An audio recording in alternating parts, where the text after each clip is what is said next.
So நான் சென்னை வந்து 54 வருஷம் ஆச்சு. 54 இயர்ஸ். 54 இயர்ஸில் நான் நிறைய கற்றுக்கிட்டேன்.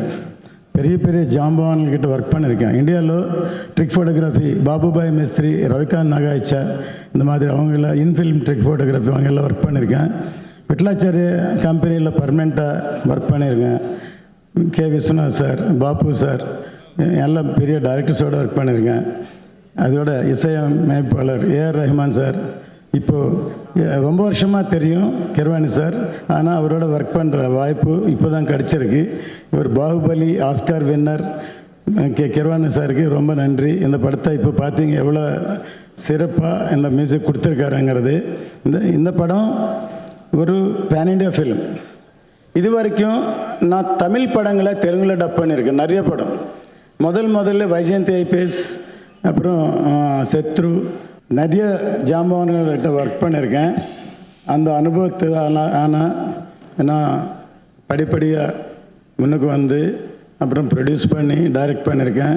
நிறைய தெலுங்கில் பாடல்கள் எழுதியிருக்கேன். நிறைய கற்றுக்கிட்டேன்.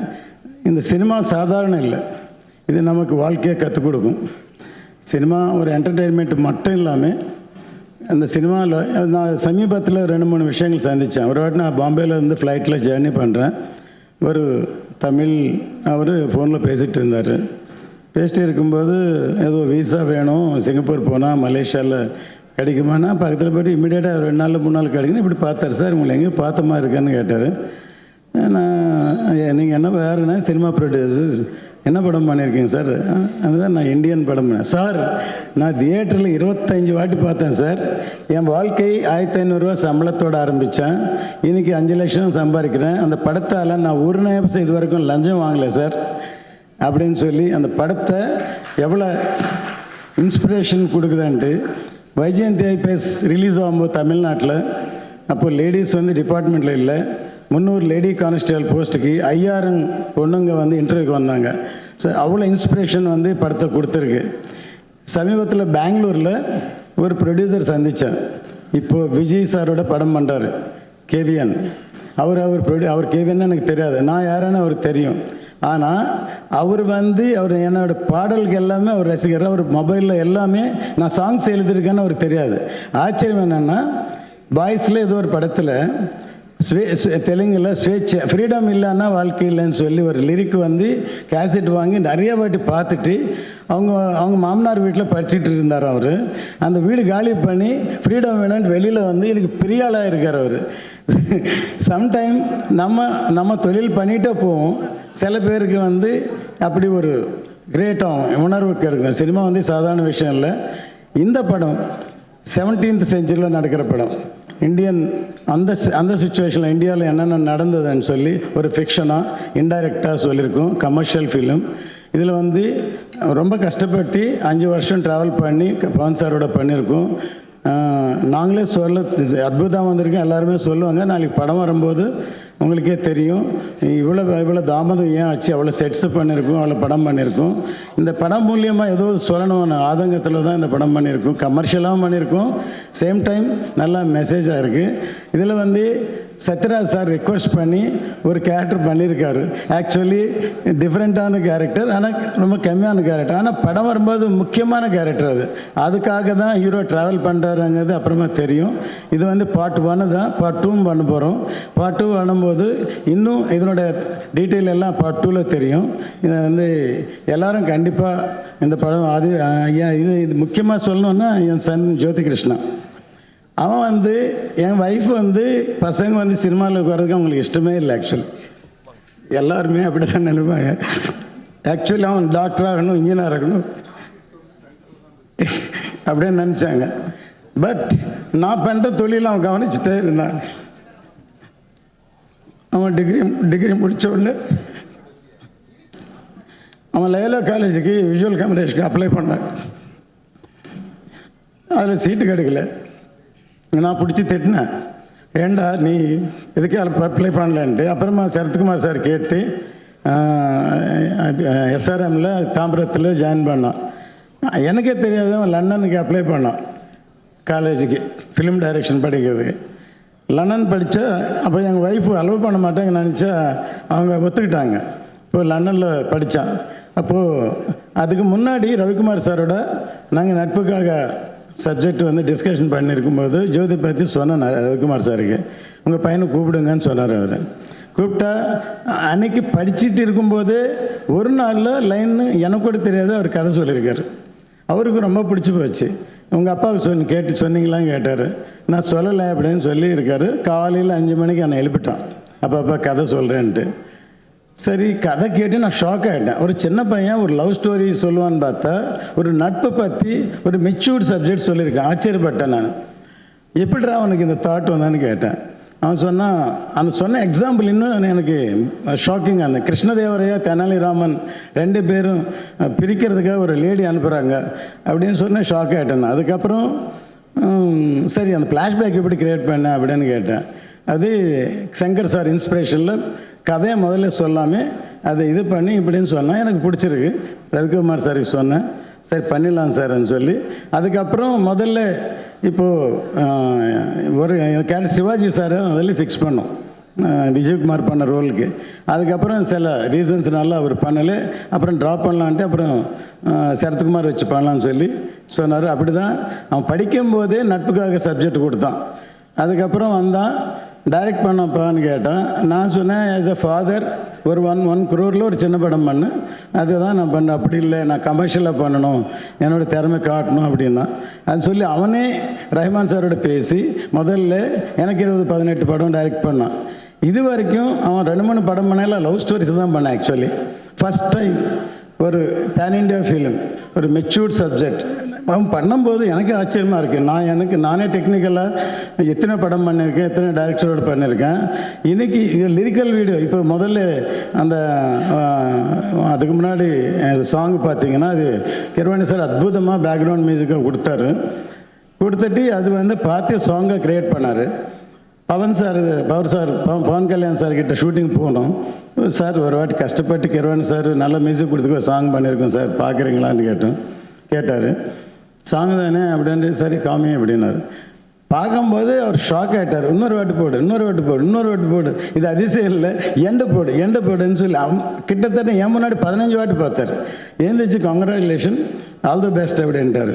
அதுக்கப்புறம் வீட்டுக்கு போய் கிட்டத்தட்ட ஒரு 50 வாட்டி பார்த்துட்டு கீரவாணி சாருக்கு ஃபோன் பண்ணி அவர் போய் மீட் பண்ணலான்னு சொல்லி கீரவாணி சார் பார்த்துட்டு அவர் புக்கே கொடுத்து சேலோ பாட்டு சொல்லி அவர் அவங்க ஆஸ்கார் கொண்டாங்கன்னு சொல்லி ஆஸ்கார் பார்த்துட்டு, இவ்வளோ சின்ன ரூமில் நீ பாகுபலி மாதிரி படம் பண்ணியிருக்கீங்க, இவ்வளோ சின்ன ரூமில் இவ்வளோ மியூசிக் கொடுக்குன்னு அவர் பாராட்டிருக்காரு. ஸோ அவ்வளோ நல்லா அவருக்கு பிடிச்சிருக்கு.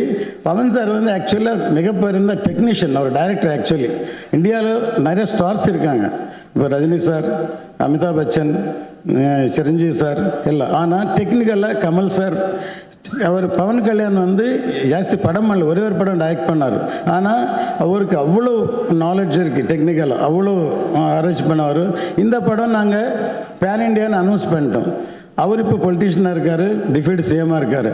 பட் அவருக்கு ரெஸ்பான்சிபிலிட்டி என்ன, என் மானம் போயிடுமோ, மரியாதை போயிடுமோ, நீங்கள் சும்மா பேன் இண்டியான்னு அனௌன்ஸ் பண்ணிட்டீங்க, அது சரியாக வரணும் அப்படின்னு சொல்லி அவர் ரொம்ப கேர் எடுத்து பண்ணுங்க, எப்படி வந்திருக்கு, அப்படி நல்லா வந்திருக்கா, கிராஃபிக்ஸ் நல்லா எல்லாம் சொல்லுவாங்க. கடைசியில் நல்ல குவாலிட்டி வராதுன்னு. இன்றைக்கி இந்தியாவில் நாங்கள் இந்தியன் டைமில் சங்கர் சாரோட பண்ணும்போது ஹாங்காங்கில் கிராஃபிக்ஸ் பண்ணோம் ஃபஸ்ட்டு. அது அப்போ பண்ணும்போது அதுக்கப்புறம் சில பேர் வந்து காதலர் தினம் சில படங்களில் நாங்களே எங்கள் 2வது பையன் ரவி அவனும் மாயா படிச்சிருக்கான், எங்களை ஃபேமிலியாக டோட்டலாக டெக்னிக்கலாக அவங்கள வச்சு அவங்க நிறைய பேர் நாங்கள் சின்ன ஒர்க்கு கொடுத்து சங்கர் சாருக்கு பாய்ஸ் டைமில் நான் இன்ட்ரடியூஸ் பண்ணேன்.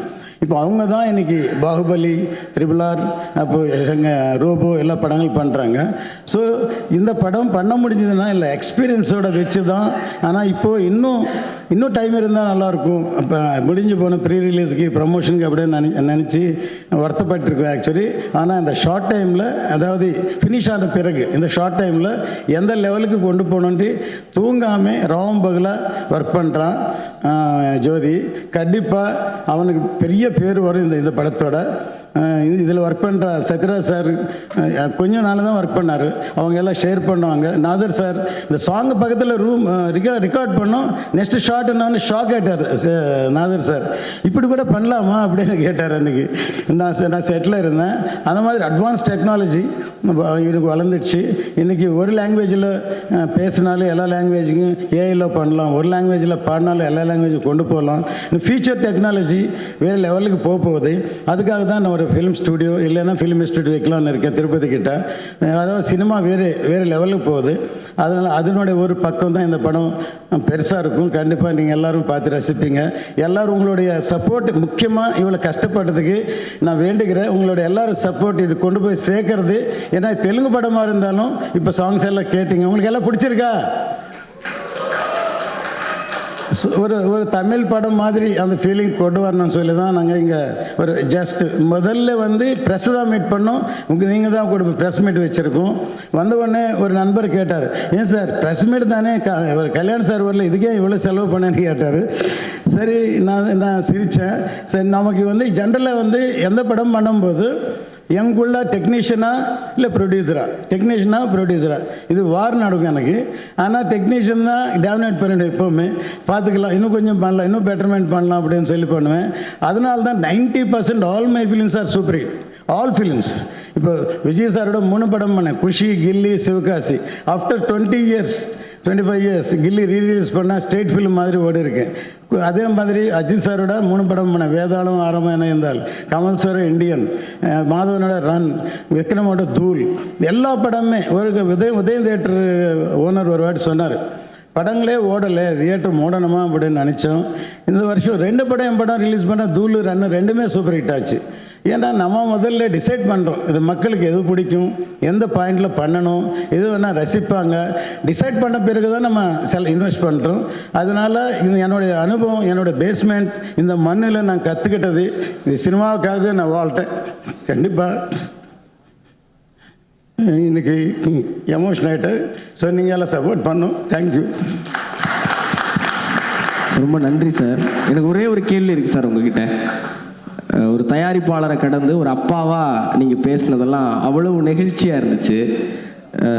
ஜோதி சார் இந்த படத்தை இயக்கணுங்கிறது யாரோட முடிவு சார்? இது விதி. ஆக்சுவலி நாங்கள் நினைக்கவே இல்லை. வேதாளம் படத்தை நான் பவன் சாரோட தெலுங்கில் பண்ணலான்னு நினச்சேன். அப்போது ஒரு டைரக்டர் ஃபிக்ஸ் பண்ணேன் தெலுங்கில். அவர் திடீர்னு வேறு படம் வந்துன்னு கிளம்பிட்டார். அப்போது பவன் சார் கூப்பிட்டா என்ன பதில் சொல்லணும்னு நினச்சேன். போயிட்டு சரி உங்கள் பையனை கூப்பிடுங்க, நீங்கள் டைரக்டர் நானும் டைரக்டர் பண்ணிவிடுவோம் அப்படின்னாரு. அப்போ ஜோதி ஆக்சிஜன் ஒரு படம் பண்ணிகிட்ருக்கேன், நடுவில் இருக்கேன். நான் தயங்கிட்டு நேசன் ஜில்லா படம் பண்ணார், அவர் பேர் சொன்னேன் ஓகேன்னாரு. நான் ஆஃபீஸ்க்கு வந்த உடனே ஃபோன் வந்தது, டைரக்டர் நாளைக்கு காலையில் கூப்பிட்டு வாங்கன்னு சொல்லி.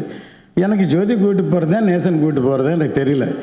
பவன் சார் பக்கத்தில் ஒரு ஃப்ரெண்டு ஒருத்தர் ப்ரொடியூசர் இருக்கார். அவர் ஃபோன் பண்ணி, சார் நீங்கள் கூட பக்கத்தில் இருந்தீங்க, என்னை கூப்பிட்டு வர சொன்னால் யார் கூப்பிட்டு வரணும்னு சொன்னால் அவர் ஜோதி கூப்பிட்டு வர சொன்னால் அப்போயே முடிஞ்சிருக்கும். சார் நான் பவன் சார் கேட்குறேன் அப்படின்ட்டு அவர் போகிறதுக்கு திருப்பி கேட்டு அவர் என்ன பதில் சொன்னார்னா, நான் யாரோட பண்ணால் நல்லா இருக்குமோ, என்னை விட ரத்ன சாருக்கு நல்லா தெரியும், அவர் யார் நினச்சா அவர் கூப்பிட்டு வர சொல்லுங்க அப்படின்னாரு பவன் சார். சரி, அந்த படம் பாதியில் இருக்கு. என்னுடைய கேரக்டர் எப்படின்னா, ஒரு படம் ஆரம்பித்தா அது நடுவில் நிற்கக்கூடாது. அது நின்னா திருப்பி ஃப்யூச்சரில் நம்ம படம் பண்ண முடியாது, தொடர்ந்து படம். அதனால நான் கூப்பிடல. ஒரு விதத்தில் அன்றைக்கி நான் துரோகம் பண்ணேன். பெரிய பவன் கல்யாண் சார் படம் கடித்தாலும் நான் ப்ரொடியூசராக அவர் கூப்பிடல. அதுக்கப்புறம் நேசன் வந்தார், அது சரியாக அமையல. அதுக்கப்புறம் எலெக்ஷன் வந்தது. இப்போது இந்த படம் முதல்ல டைரக்டர் கிரிஷ் ஒரு லைன் சொன்னார் எனக்கு. அவர் தான் இதை ஆரம்பித்தார். அதாவது 3 கரோனா தாண்டிடுச்சு, அவர் ரொம்ப லேட் ஆகிடுச்சு. அதனால அவரும் வேறு கமிட்மெண்ட்டோட கிரிஷ் போயிட்டார். இப்போது இவர் நிஜமாகவே அவர் என்னை காப்பாற்றுறார் இந்த படத்தை. ஆக்சுவலி ஜோதி படம் ஃபுல்லாக பார்த்துட்டு எடிட் கூட அப்படியே இருந்தது. 3 மாதம் தூங்காமல் அந்த ஃப்ரீ கிளைமேக்ஸ் இப்போ நீங்கள் பார்த்த அந்த விஷுவல் சாங்கை எடிட் பண்ணி ரெடி பண்ணி அப்புறம் எடுக்க போகிறது எல்லாமே ஃப்ரீ விஷுவலைசேஷன் பண்ணி பவன் சாருக்கு போய் சொல்லி காமிச்சிட்டு அப்படி தான் வந்து அவர் வந்தார் தவிர அவர் டைரக்டர் ஆகணும் நான் நினைக்கல. ஆனால் பவன் சார் முதல்ல சொல்லியிருந்தார் உங்கள் சன் கூப்பிடுங்கன்ட்டு.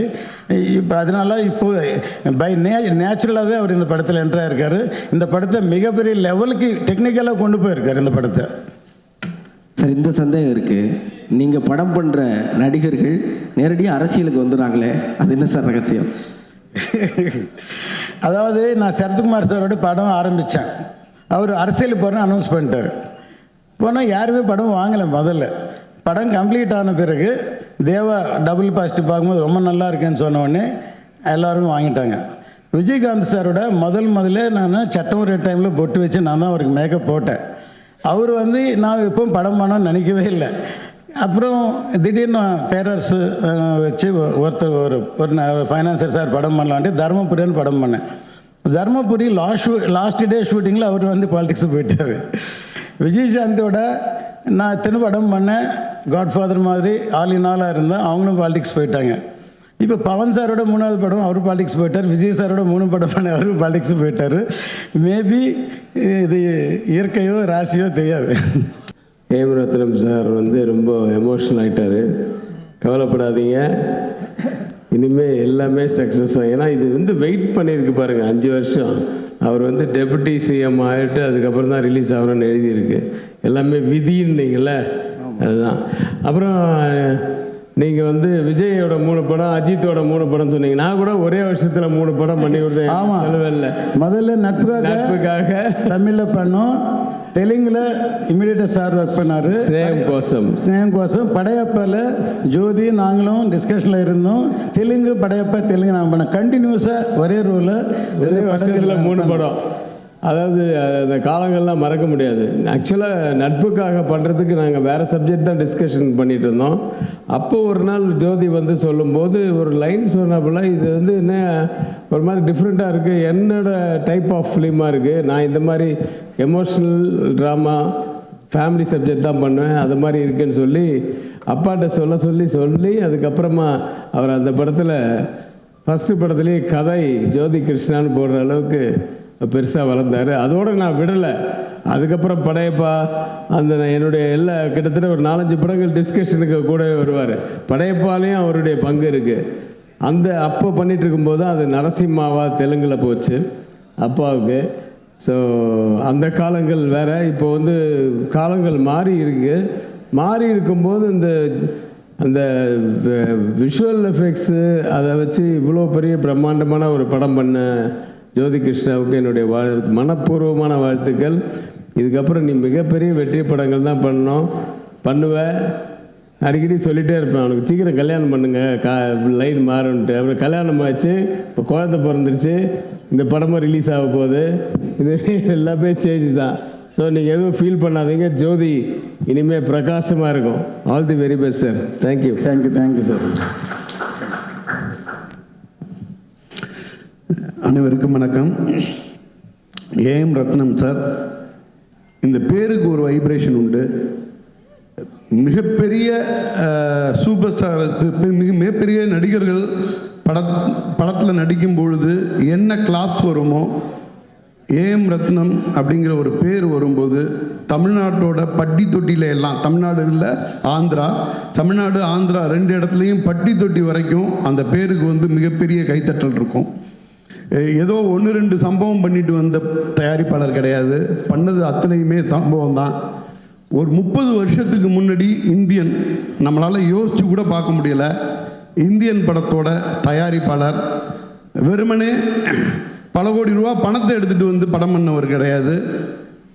உழைச்சி சார் சொல்லியிருக்காங்க நிறையா, உழைச்சி மேலே வந்து ஒரு இந்தியன் மாதிரி ஒரு படம் பண்ணணும்னா அதுக்கு வந்து எவ்வளோ பெரிய தைரியம் வேணும், அதை தாண்டி சினிமா மேலே எவ்வளோ பெரிய காதல் இருக்கணும் அப்படிங்கிறது வந்து ரொம்ப முக்கியமானது. இந்தியன் ஆகட்டும், கிட்டத்தட்ட சொல்லிகிட்டே போகலாம், உள்ள அத்தனை படங்களுமே தமிழ்நாட்டோட பிளாக் பஸ்டர், தமிழ்நாட்டோட சினிமாவோட ஹிஸ்ட்ரியை மாற்றி எழுதுனதில் வந்து ஏஎம் ரத்னம் சாரோட பங்கு பெரிய பங்கு அப்படின்னு நினைக்கிறேன். தமிழ் படங்களை வந்து எடுத்துக்கொண்டு போய் தெலுங்கில் ரீரிலீஸ் பண்ணதாக இருக்கட்டும், தெலுங்கில் உள்ள படங்களை தமிழ் வந்ததாக இருக்கட்டும், சார் போய் ஹிந்தியில் படம் பண்ணதாக இருக்கட்டும், எல்லாமே வரலாறு. ஒரு சின்ன விஷயம், நம்ம தமிழ் இண்டஸ்ட்ரிக்குள்ளே தமிழ்நாட்டில் உள்ள எல்லா தேட்டர்லையும் ஒரு 15-20 வருஷத்துக்கு முன்னாடி டிடிஎஸ்னு பார்த்துருப்போம். ஒன்றுமே கிடையாது. வேற ஒரு டெக்னாலஜி வர வேண்டிய நேரத்தில் ரத்னம் சாருக்கு டிடிஎஸோட சவுண்ட் பிடிச்சிருந்துருக்கு. அவ்வளோதான். தமிழ்நாட்டோட எல்லா தேட்டருங்களும் டிடிஎஸ் வந்து இன்ஸ்டால் பண்ண வேண்டியதாகிடுச்சு. என்ன காரணம்னா, சாரோட பெரும்பகுதியான படங்கள் டிடிஎஸில் வெளியாக ஆட்டோமேட்டிக்காக தேட்டர் எல்லாமே வந்து டிடிஎஸ் முறைக்கு மாறி இருக்காங்கன்னா, அப்போ சினிமாவில் ரத்னம் சாருக்கு இருந்த ஹோல்டு என்னவாக இருக்கும் அப்படிங்கிறது நம்ம எல்லாருக்குமே தெரியும். மூத்த பத்திரிகையாளர்கள் அத்தனை பேருக்கும் தெரியும். கண்டிப்பாக புதுசாக வந்தவங்களுக்காக தான் இதை நான் சொல்லிக்கிட்டு இருக்கேன். எனக்கெல்லாம் ஒரு மிகப்பெரிய வாய்ப்பு, சினிமாவை பற்றி கொஞ்சமாச்சும் தெரிஞ்சுக்க முடிஞ்சிச்சுன்னா, ரத்னம் சாருங்கிற ஒரு யூனிவர்சிட்டியில் நான் எனக்கெல்லாம் பக்கத்தில் இருந்து பார்க்குறதுக்கான வாய்ப்பு கிடச்சிச்சு. என்னோட குருநாதர் எம் செண்பகமூர்த்தி சார் அங்கே ஒர்க் பண்ணிகிட்டு இருக்கும்போது நான் அங்கே வந்து டிஸ்ட்ரிபியூஷன் மேனேஜராக ஒர்க் பண்ணியிருக்கேன். மிகப்பெரிய அனுபவத்தை அங்கேருந்து கிடைக்க முடிஞ்சிச்சு. மிகப்பெரிய பிரமிப்போடையே சாரோட ஒவ்வொரு நடவடிக்கையும் பக்கத்தில் இருந்து பார்க்க முடிஞ்சிச்சு. என்ன சொல்கிறது, என்ன ஒரு 7th ரெயின்போ காலனியோட ஸ்கிரிப்டை எடுத்து அப்படியே படிக்க சொல்லுவாங்க. நான் எந்த வேகத்தில் தமிழில் அதை படிக்கிறேனோ அதே வேகத்தில் அதை வந்து தெலுங்கில் ட்ரான்ஸ்ஃபர் பண்ணிக்கிட்டு இருப்பாங்க சாரு. நான் படிக்கும்போதே வந்து இடையில வந்து ஒரு மாதிரியான எமோஷனுக்கு சிரிப்பு வந்துடும், இது வந்துடும். அதையெல்லாம் கவனிச்சுக்கிட்டே எழுதிக்கிட்டு இருப்பாங்க. படத்தோட எமோஷன் என்னவோ அதே எமோஷனில் படிடா அப்படின்னு சொல்லிட்டு அதை அப்படியே தெலுங்கில் எழுதிட்டு இருப்பாங்க. ஒரு மிகப்பெரிய பிரமிக்கத்தக்க ஆளுமை சார். வந்து என்னென்னா, வெறும் தயாரிப்பாளராக ஒரு ப்ராஜெக்டை அசம்பிள் பண்ணுற ஆள் கிடையாது. அதை தாண்டி அந்த ப்ராஜெக்டோட இன்வால்மெண்ட்டாக ஒரு சக கலைஞனாக உள்ளே உட்காந்து ஒர்க் பண்ணக்கூடிய ஒருத்தர். ஒருவேளை மிகப்பெரிய இயக்குநர்களுக்கு, மிகப்பெரிய நடிகர்களுக்கான அங்கீகாரம் மாதிரி தயாரிப்பாளர்களுக்கான அங்கீகாரம் அப்படின்னு ஒன்று நம்ம இண்டஸ்ட்ரிக்குள்ளே இருந்திருந்தால், ரத்னம் சாரோட பேர் இன்னும் 50 வருஷத்துக்கு டாப் ஃபஸ்ட்டில் இருக்கக்கூடிய ஒரு தயாரிப்பாளராக சார் இருந்திருப்பாங்க. இந்த ஸ்டேஜில் எனக்கு பேச வாய்ப்பளித்த ரத்னம் சாருக்கும், ஜோதி கிருஷ்ணா சார் அவரோட ஒர்க்கு நானும் பக்கத்தில் இருந்து பார்த்துருக்கேன். மிகப்பெரிய பர்ஃபெக்ஷனிஸ்ட். நிச்சயமாக மிகப்பெரிய வெற்றி படமாக இருக்கும். ரொம்ப நன்றி. சொல்ல மறந்துட்டேன், இந்த படத்தின் இன்னைக்கு விழாநாயகன் கீரவாணி சார். கீரவாணி சார் வந்து பாகுபலி பண்ணியிருக்கலாம், தெலுங்கில் பெரிய ஆளாக இருக்கலாம். பட் எங்களுக்கு மரகதமணியாக அந்த காலத்துலேருந்தே தெரியும். நானும் அவரோட 2 படம் ஒர்க் பண்ணியிருக்கேன். மிக அருமையான ஒரு மியூசிக் டைரக்டர், நண்பர். இன்றைக்கும் வந்து மறக்க முடியாத அந்த நாட்களை, அந்த பாடல்களை, கொண்டாட்டம் படமும், அப்புறம் தெலுங்கில் ஒரு படமும், நான் பாவனா சாட்னு ஒரு படமும் பண்ணேன் நான் அவரோட. அவருக்கு என்னுடைய வாழ்த்துக்கள். நிதி அகர்வால் என்னுடைய வாழ்த்துக்கள். தேங்க்யூ. ரத்தன் சார் வந்து அதாவது நண்பர்னு சொல்கிறதா இல்லைன்னா அட்வைசர்னு சொல்கிறதா, அந்த மாதிரி எங்களுடைய நட்பு ஆரம்ப காலத்துலேருந்து கிட்டத்தட்ட 40 வருஷத்துக்கு மேலே இருக்குன்னு நினைக்கிறேன். எதுவாக இருந்தாலும் நாங்கள் அவருடைய பர்சனல் மேட்ரு எல்லாத்தையும் சொல்லிக்கிட்டே இருப்பார். ஆனால் அவர் சொன்ன படங்களுடைய லிஸ்ட்டு நீங்கள் பார்த்தீங்கன்னு சொன்னால் எல்லாமே ஹிட்டு. ஆனால் அதில் அவருடைய கான்ட்ரிபியூஷன் வந்து கண்டிப்பாக அதில் ஏதாவது ஒரு இதில் வந்து இருந்துகிட்டே தான் இருக்கும். உள்ளே போய் டைரக்டர்கிட்ட வந்து ஏதோ ஒன்று அது ரொம்ப டிப்ளமேட்டிக்காக போய் சொல்லி சக்ஸஸ் ஆச்சுன்னு சொன்னால் அவருடைய பங்கு இருக்குது. வெறும் ப்ரொடியூசர் மட்டும் கிடையாது. அந்த மாதிரி அவருக்கு அதில் ஒரு பேஷன். சினிமானாவே ஆரம்பத்துலேருந்து சில பேர் பல விதத்துக்கு வராங்க சினிமாவுக்கு. பணம் சம்பாதிக்கிறதுக்கு வராங்க, ஃபேமுக்கு வராங்க, பல விஷயத்துக்கு வராங்க. ஆனால் ரத்னா அப்படி இல்லை. ஆரம்பத்துலேருந்து சினிமாவை நேசித்து இன்றைக்கி கூட அவர் உண்மையான விஷயம் சொல்ல போனால் இத்தனை பெரிய படங்கள் சொன்னாரே தவிர அதில் இதுவரையில் அவர் ஒரு பெரிய சொத்து ஒன்றும் சம்பாதிக்கலை. நல்ல பேர் இன்றைக்கி இந்தியாவில் உலகம் முழுவதும் ரத்னம் சொன்னால் இன்றைக்கி பேசுகிற அளவுக்கு வந்திருக்காருன்னா அந்த டெடிக்கேட்டடாக சின்சியராக அந்த படங்கள் பண்ணதனுடைய இது வந்து இன்றைக்கி அவர் அது சம்பாதிச்சிருக்காரு. அது போகிறோம். இத்தனை பிரச்சனைகள் இருந்தாலும் எல்லாத்தையும் தாண்டி இந்த படம் வந்து பெரிய ஏகப்பட்ட பிரச்சனைகள் இந்த படம் ரிலீஸ் ஆகுது. ஆனால் இதில் அவருடைய எல்லா ப்ராப்ளம் சால்வ் ஆகி வெளியில் வந்துடுவார். நிச்சயம் இந்த இண்டஸ்ட்ரிக்கு காரணம் என்னன்னு சொன்னோன்னா, இது கடைசியாக அவர் இந்த ப்ராப்ளங்கள்லாம் அடைஞ்சு கடைசியாக போய் இது வந்து அந்த பவன் கல்யாண் சார்கிட்ட போய் இந்த படம் ரிலீஸ் ஆகணுன்ற ஒரு சூழ்நிலை வந்து இன்றைக்கி அவரும் ஹெல்ப் பண்ணுறாரு, இவரும் அதுக்கு முயற்சி பண்ணிக்கிட்டு இருக்கார். இன்றைக்கி பேன் இண்டியாவாக வந்திருக்குன்னு சொன்னால் நிச்சயமாக வந்து சினிமாவை நம்பி சினிமாவை நேசிக்கிறவங்க, சினிமாவில் வாழ்ந்துக்கிட்டு இருக்கவங்க, கடவுள் வந்து அவங்கள கைவிட மாட்டாருன்றதுக்கு இது ஒரு உதாரணம். நிச்சயம் இந்த படம் ஜெயிச்சாச்சு இந்த படம். ஏன்னா காரணங்கள் வந்து பல காரணங்கள் இருக்குது. அவருடைய எல்லா பிரச்சனையுமே இந்த படத்தில் சால்வ் ஆகி இனிமேல் புது ரத்னமாக நம்ம பார்க்கலாம். அந்த அளவுக்கு வந்து ஒரு தெம்பு அவருக்கு வந்திருக்கு. பையனும் இன்றைக்கி நல்லா வந்துக்கிட்டு இருக்கார். அந்த ஃபேமிலி மேலே எனக்கு அவ்வளோ அக்கறை இருக்குது. அந்த அளவுக்கு நிச்சயமாக இது ஒரு பெரிய ப்ராஜெக்டாக வரும். அதே நேரத்தில் இந்த பாட்டுங்களை பார்க்கும்போது அருமையான மியூசிக். அவரை பற்றி நம்ம சொல்ல வேண்டாம், ஆஸ்கார் அவார்டு வின்னரு. அந்த மியூசிக்கல் சென்ஸில், அதாவது மற்ற லாங்குவேஜில் டப் பண்ணால் கூட டப் பண்ண மாதிரி தெரியல. அந்த லிரிக்ஸ் அழகாக எழுதியிருந்தால் கூட ஒரிஜினல் தமிழ் பாட்டு பார்த்தா மாதிரி இருந்தது. நிச்சயமாக எல்லா சாங்கும் வேறு ஹிட்டு சார். இந்த படத்துக்கு நீங்கள் வந்து ஒரு பெரிய ப்ளஸ் பாயிண்ட்டு சார். உங்களுக்கு credit goes to you also. ஏன்னா அவருக்கு உண்மையிலே கைத்தட்டி ஆகணும் எல்லோரும். வந்து கீரவாணி சார் வந்து அவர் மரகதமணியாக இருந்தாலும் சரி, கீரவாணியாக இருந்தாலும் ரெண்டும் சேர்த்து நிச்சயமாக இந்த படம் வந்து ஒரு பெரிய சக்ஸஸ் ஆகும். ஒன்றும் முக்கியமாக சொல்லணும்னா, இந்த அற்புதமான மனிதர் இந்த பவன் கல்யாண் வந்து இன்றைக்கி அரசியலுக்கு வந்து இருக்கார், சினிமாவும் இருக்கார். அவர் வந்து நம்ம சினிமா இண்டஸ்ட்ரியில் இருக்கிற நடிகர்களும் சரி, இல்லை புதுசாக அரசியலுக்கு வரணும்னு நினைக்கிறவங்களும் சரி, அவர் ஒரு ரோல் மாடலாக எடுத்துக்கணும். ரோல் மாடல்னா எதுக்கு நான் சொல்ல வரேன்னு சொன்னால், இன்றைக்கி வந்து நின்னார், டெபுட்டி சிஎம் ஆகிட்டாருன்றது தான் தெரியும். ஆனால் 10 வருஷமாக இந்த அரசியலில் வரணும்னு சொல்லிட்டு உள்ளே இறங்கி படாது பாடுபட்டு அதில் தோல்வி அடைஞ்சு எல்லாம் பல விஷயங்களை சந்தித்து எல்லாம் ஆன பிறகு அவருக்கு ஒரு டோட்டலாக தெரிஞ்சுக்கிட்டார் அரசியல்னா என்னன்னு சொல்லிட்டு. அதுக்கப்புறம் அவருடைய முயற்சி தான் இன்றைக்கி ஆந்திராவில் அந்த கவர்மெண்ட் இருக்குன்னு சொன்னால் எல்லாமே வந்து அந்த நம்ம யாரை பாராட்டணும்னு சொன்னோம்னா பவன் கல்யாண் தான். அவர் இல்லைன்னு சொன்னால் அந்த கவர்மெண்ட்டே கிடையாது. இன்றைக்கி ஒரு பிஜேபியிலேருந்து அவர் கொண்டு வந்து சந்திரபாபு நாயுடுன்னு சேர்த்து எல்லாரையும் ஒன்று பண்ணி, அது விட என்னன்னா அவருடைய பொறுமை, பெருந்தன்மை, உழைப்பு, விடாமுயற்சி, இப்படி சொல்லிக்கிட்டே போகலாம். ஒன்று இந்த எலெக்ஷனில் நம்ம பார்க்கலாம். இது ஏன்னா எது சொல்கிறேன், இப்போ புதுசாக யாரோ வராங்க அரசியலுக்கு, வர்றது தப்பு இல்லை. ஆனால் அந்த ஹிஸ்ட்ரி இப்போது பவன் கல்யாண் எப்படி வந்தார், எப்படி இன்றைக்கி இந்த நிலைமையில் இருக்காருன்னு சொன்னால், அவர் எப்படியெல்லாம் அந்த எலெக்ஷனுக்கு வந்து விட்டு கொடுத்து அவர் நினச்சது என்னன்னு சொன்னோம்னா, தான் ஜெயிக்கணும், தன்னுடைய கட்சி ஜெயிக்கணும்னு நினைக்கல, அந்த கூட்டணி ஜெயிக்கணும். அதுதான் கொள்கை ரீதியாக வந்து ஜெயிக்கணும்னு நினச்சதுனால தான் இன்றைக்கி அந்த கவர்மெண்ட்டே வந்துருக்கு. அதனால் வந்து நம்ம வரக்கூடிய நடிகர்களும் சரி, யாராக இருந்தாலும் ஃப்யூச்சரில் அரசியலுக்கு வர்றவங்க வந்து பவன் கல்யாண் சார் ஒரு ரோல் மாடலை வச்சுக்கிட்டு வந்தாங்கன்னு சொன்னால் ஃப்யூச்சருக்கு இந்தியாவுக்கே நல்லதுன்னு நான் நினைக்கிறேன். அதுதான் நான் சொல்ல முடியும். அப்படிப்பட்ட ஒரு நடிகர் வந்து இது டெஃபினட்டாக இவருக்கு ஒரு வாழ்க்கை கொடுத்துருக்காரு. நான் அது வந்து இவர் காப்பாற்றுவார்ன்ற நம்பிக்கை இருக்குது. ஆகவே எனக்கு இந்த வாய்ப்பு கொடுத்ததுக்காக ரத்னத்துக்கு நன்றி சொல்லி விடைபெறுகிறேன். கீரவாணி சாருடைய வரவுக்கு என்னுடைய பெருமையும் நன்றியும்.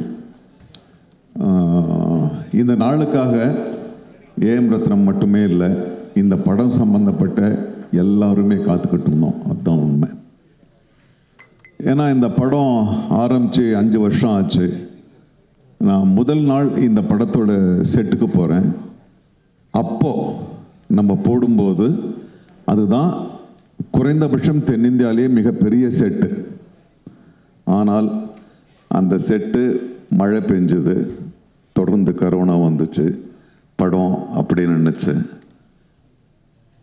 அந்த படத்தை பற்றி மறந்துட்டேன்னு கூட நான் உண்மையாக சொல்லணும். ஆனால் பொறுமையாக ரத்னம் சார் அது அப்படியே கையில் வச்சுக்கிட்டு, உயிரை கையில் வச்சுக்கிட்டு கொண்டு வந்து இந்த நேரத்தை வரைக்கும் முடிச்சிருக்காருன்னா சார், அந்த பொறுமைக்காக உங்களுக்கு என்னுடைய வணக்கங்கள்.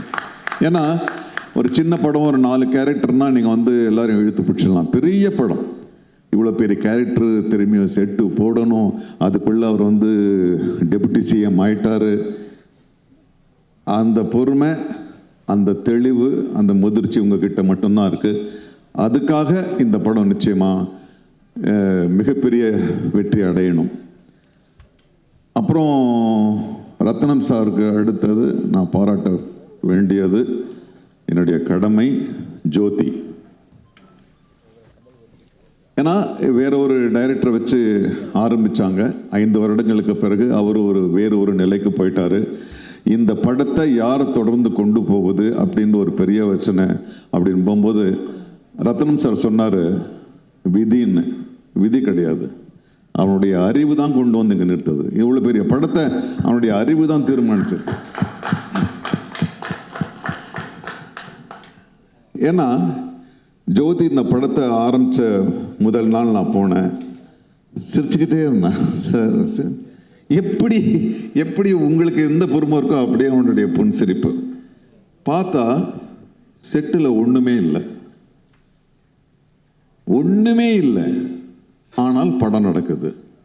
நான் கேட்டேன், ஜோதி என்னடா இது, என்னப்பா இது? இல்லை சார்ன்னு, இந்த படம் எப்படி எடுக்க போகுதுன்றதை பற்றி டெக்னிக்கலாக ரொம்ப தெளிவாக என்கிட்ட சொன்னான். அப்போவும் எனக்கு பயம், சரி எல்லாம் கரெக்டாக சொல்கிறான், அது எடுக்கணுமே அப்படின்னு. ஆனால் நான் டப்பிங்க்கு போகும்போது ரொம்ப ஆச்சரியமாச்சு. ஒரு குழந்தை மாதிரி எனக்கு வந்து அந்த ஒரு ஆச்சரியம் தான் வந்துச்சு.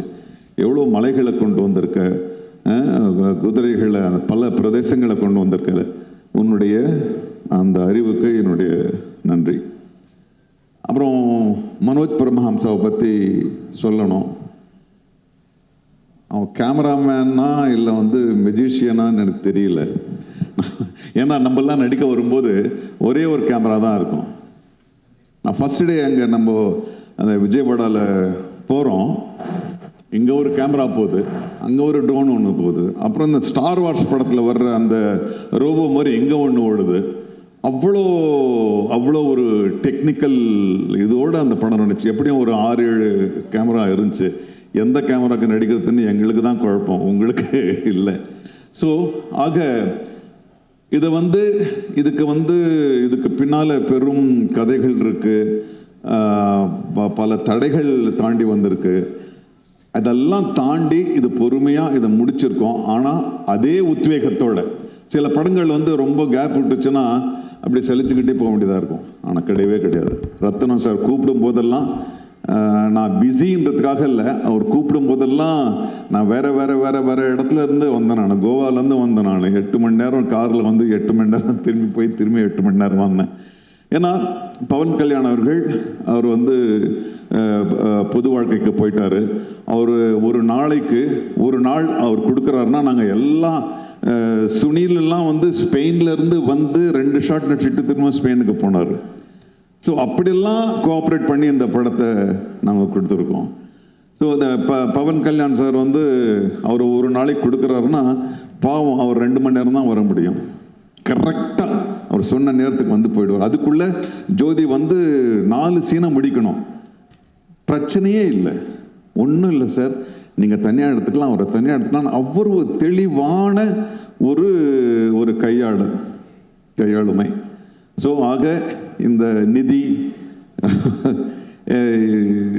ஷி ஆல்சோ கோஆப்ரேட்டட், ரொம்ப நல்லா கோஆப்ரேட் பண்ணாங்க.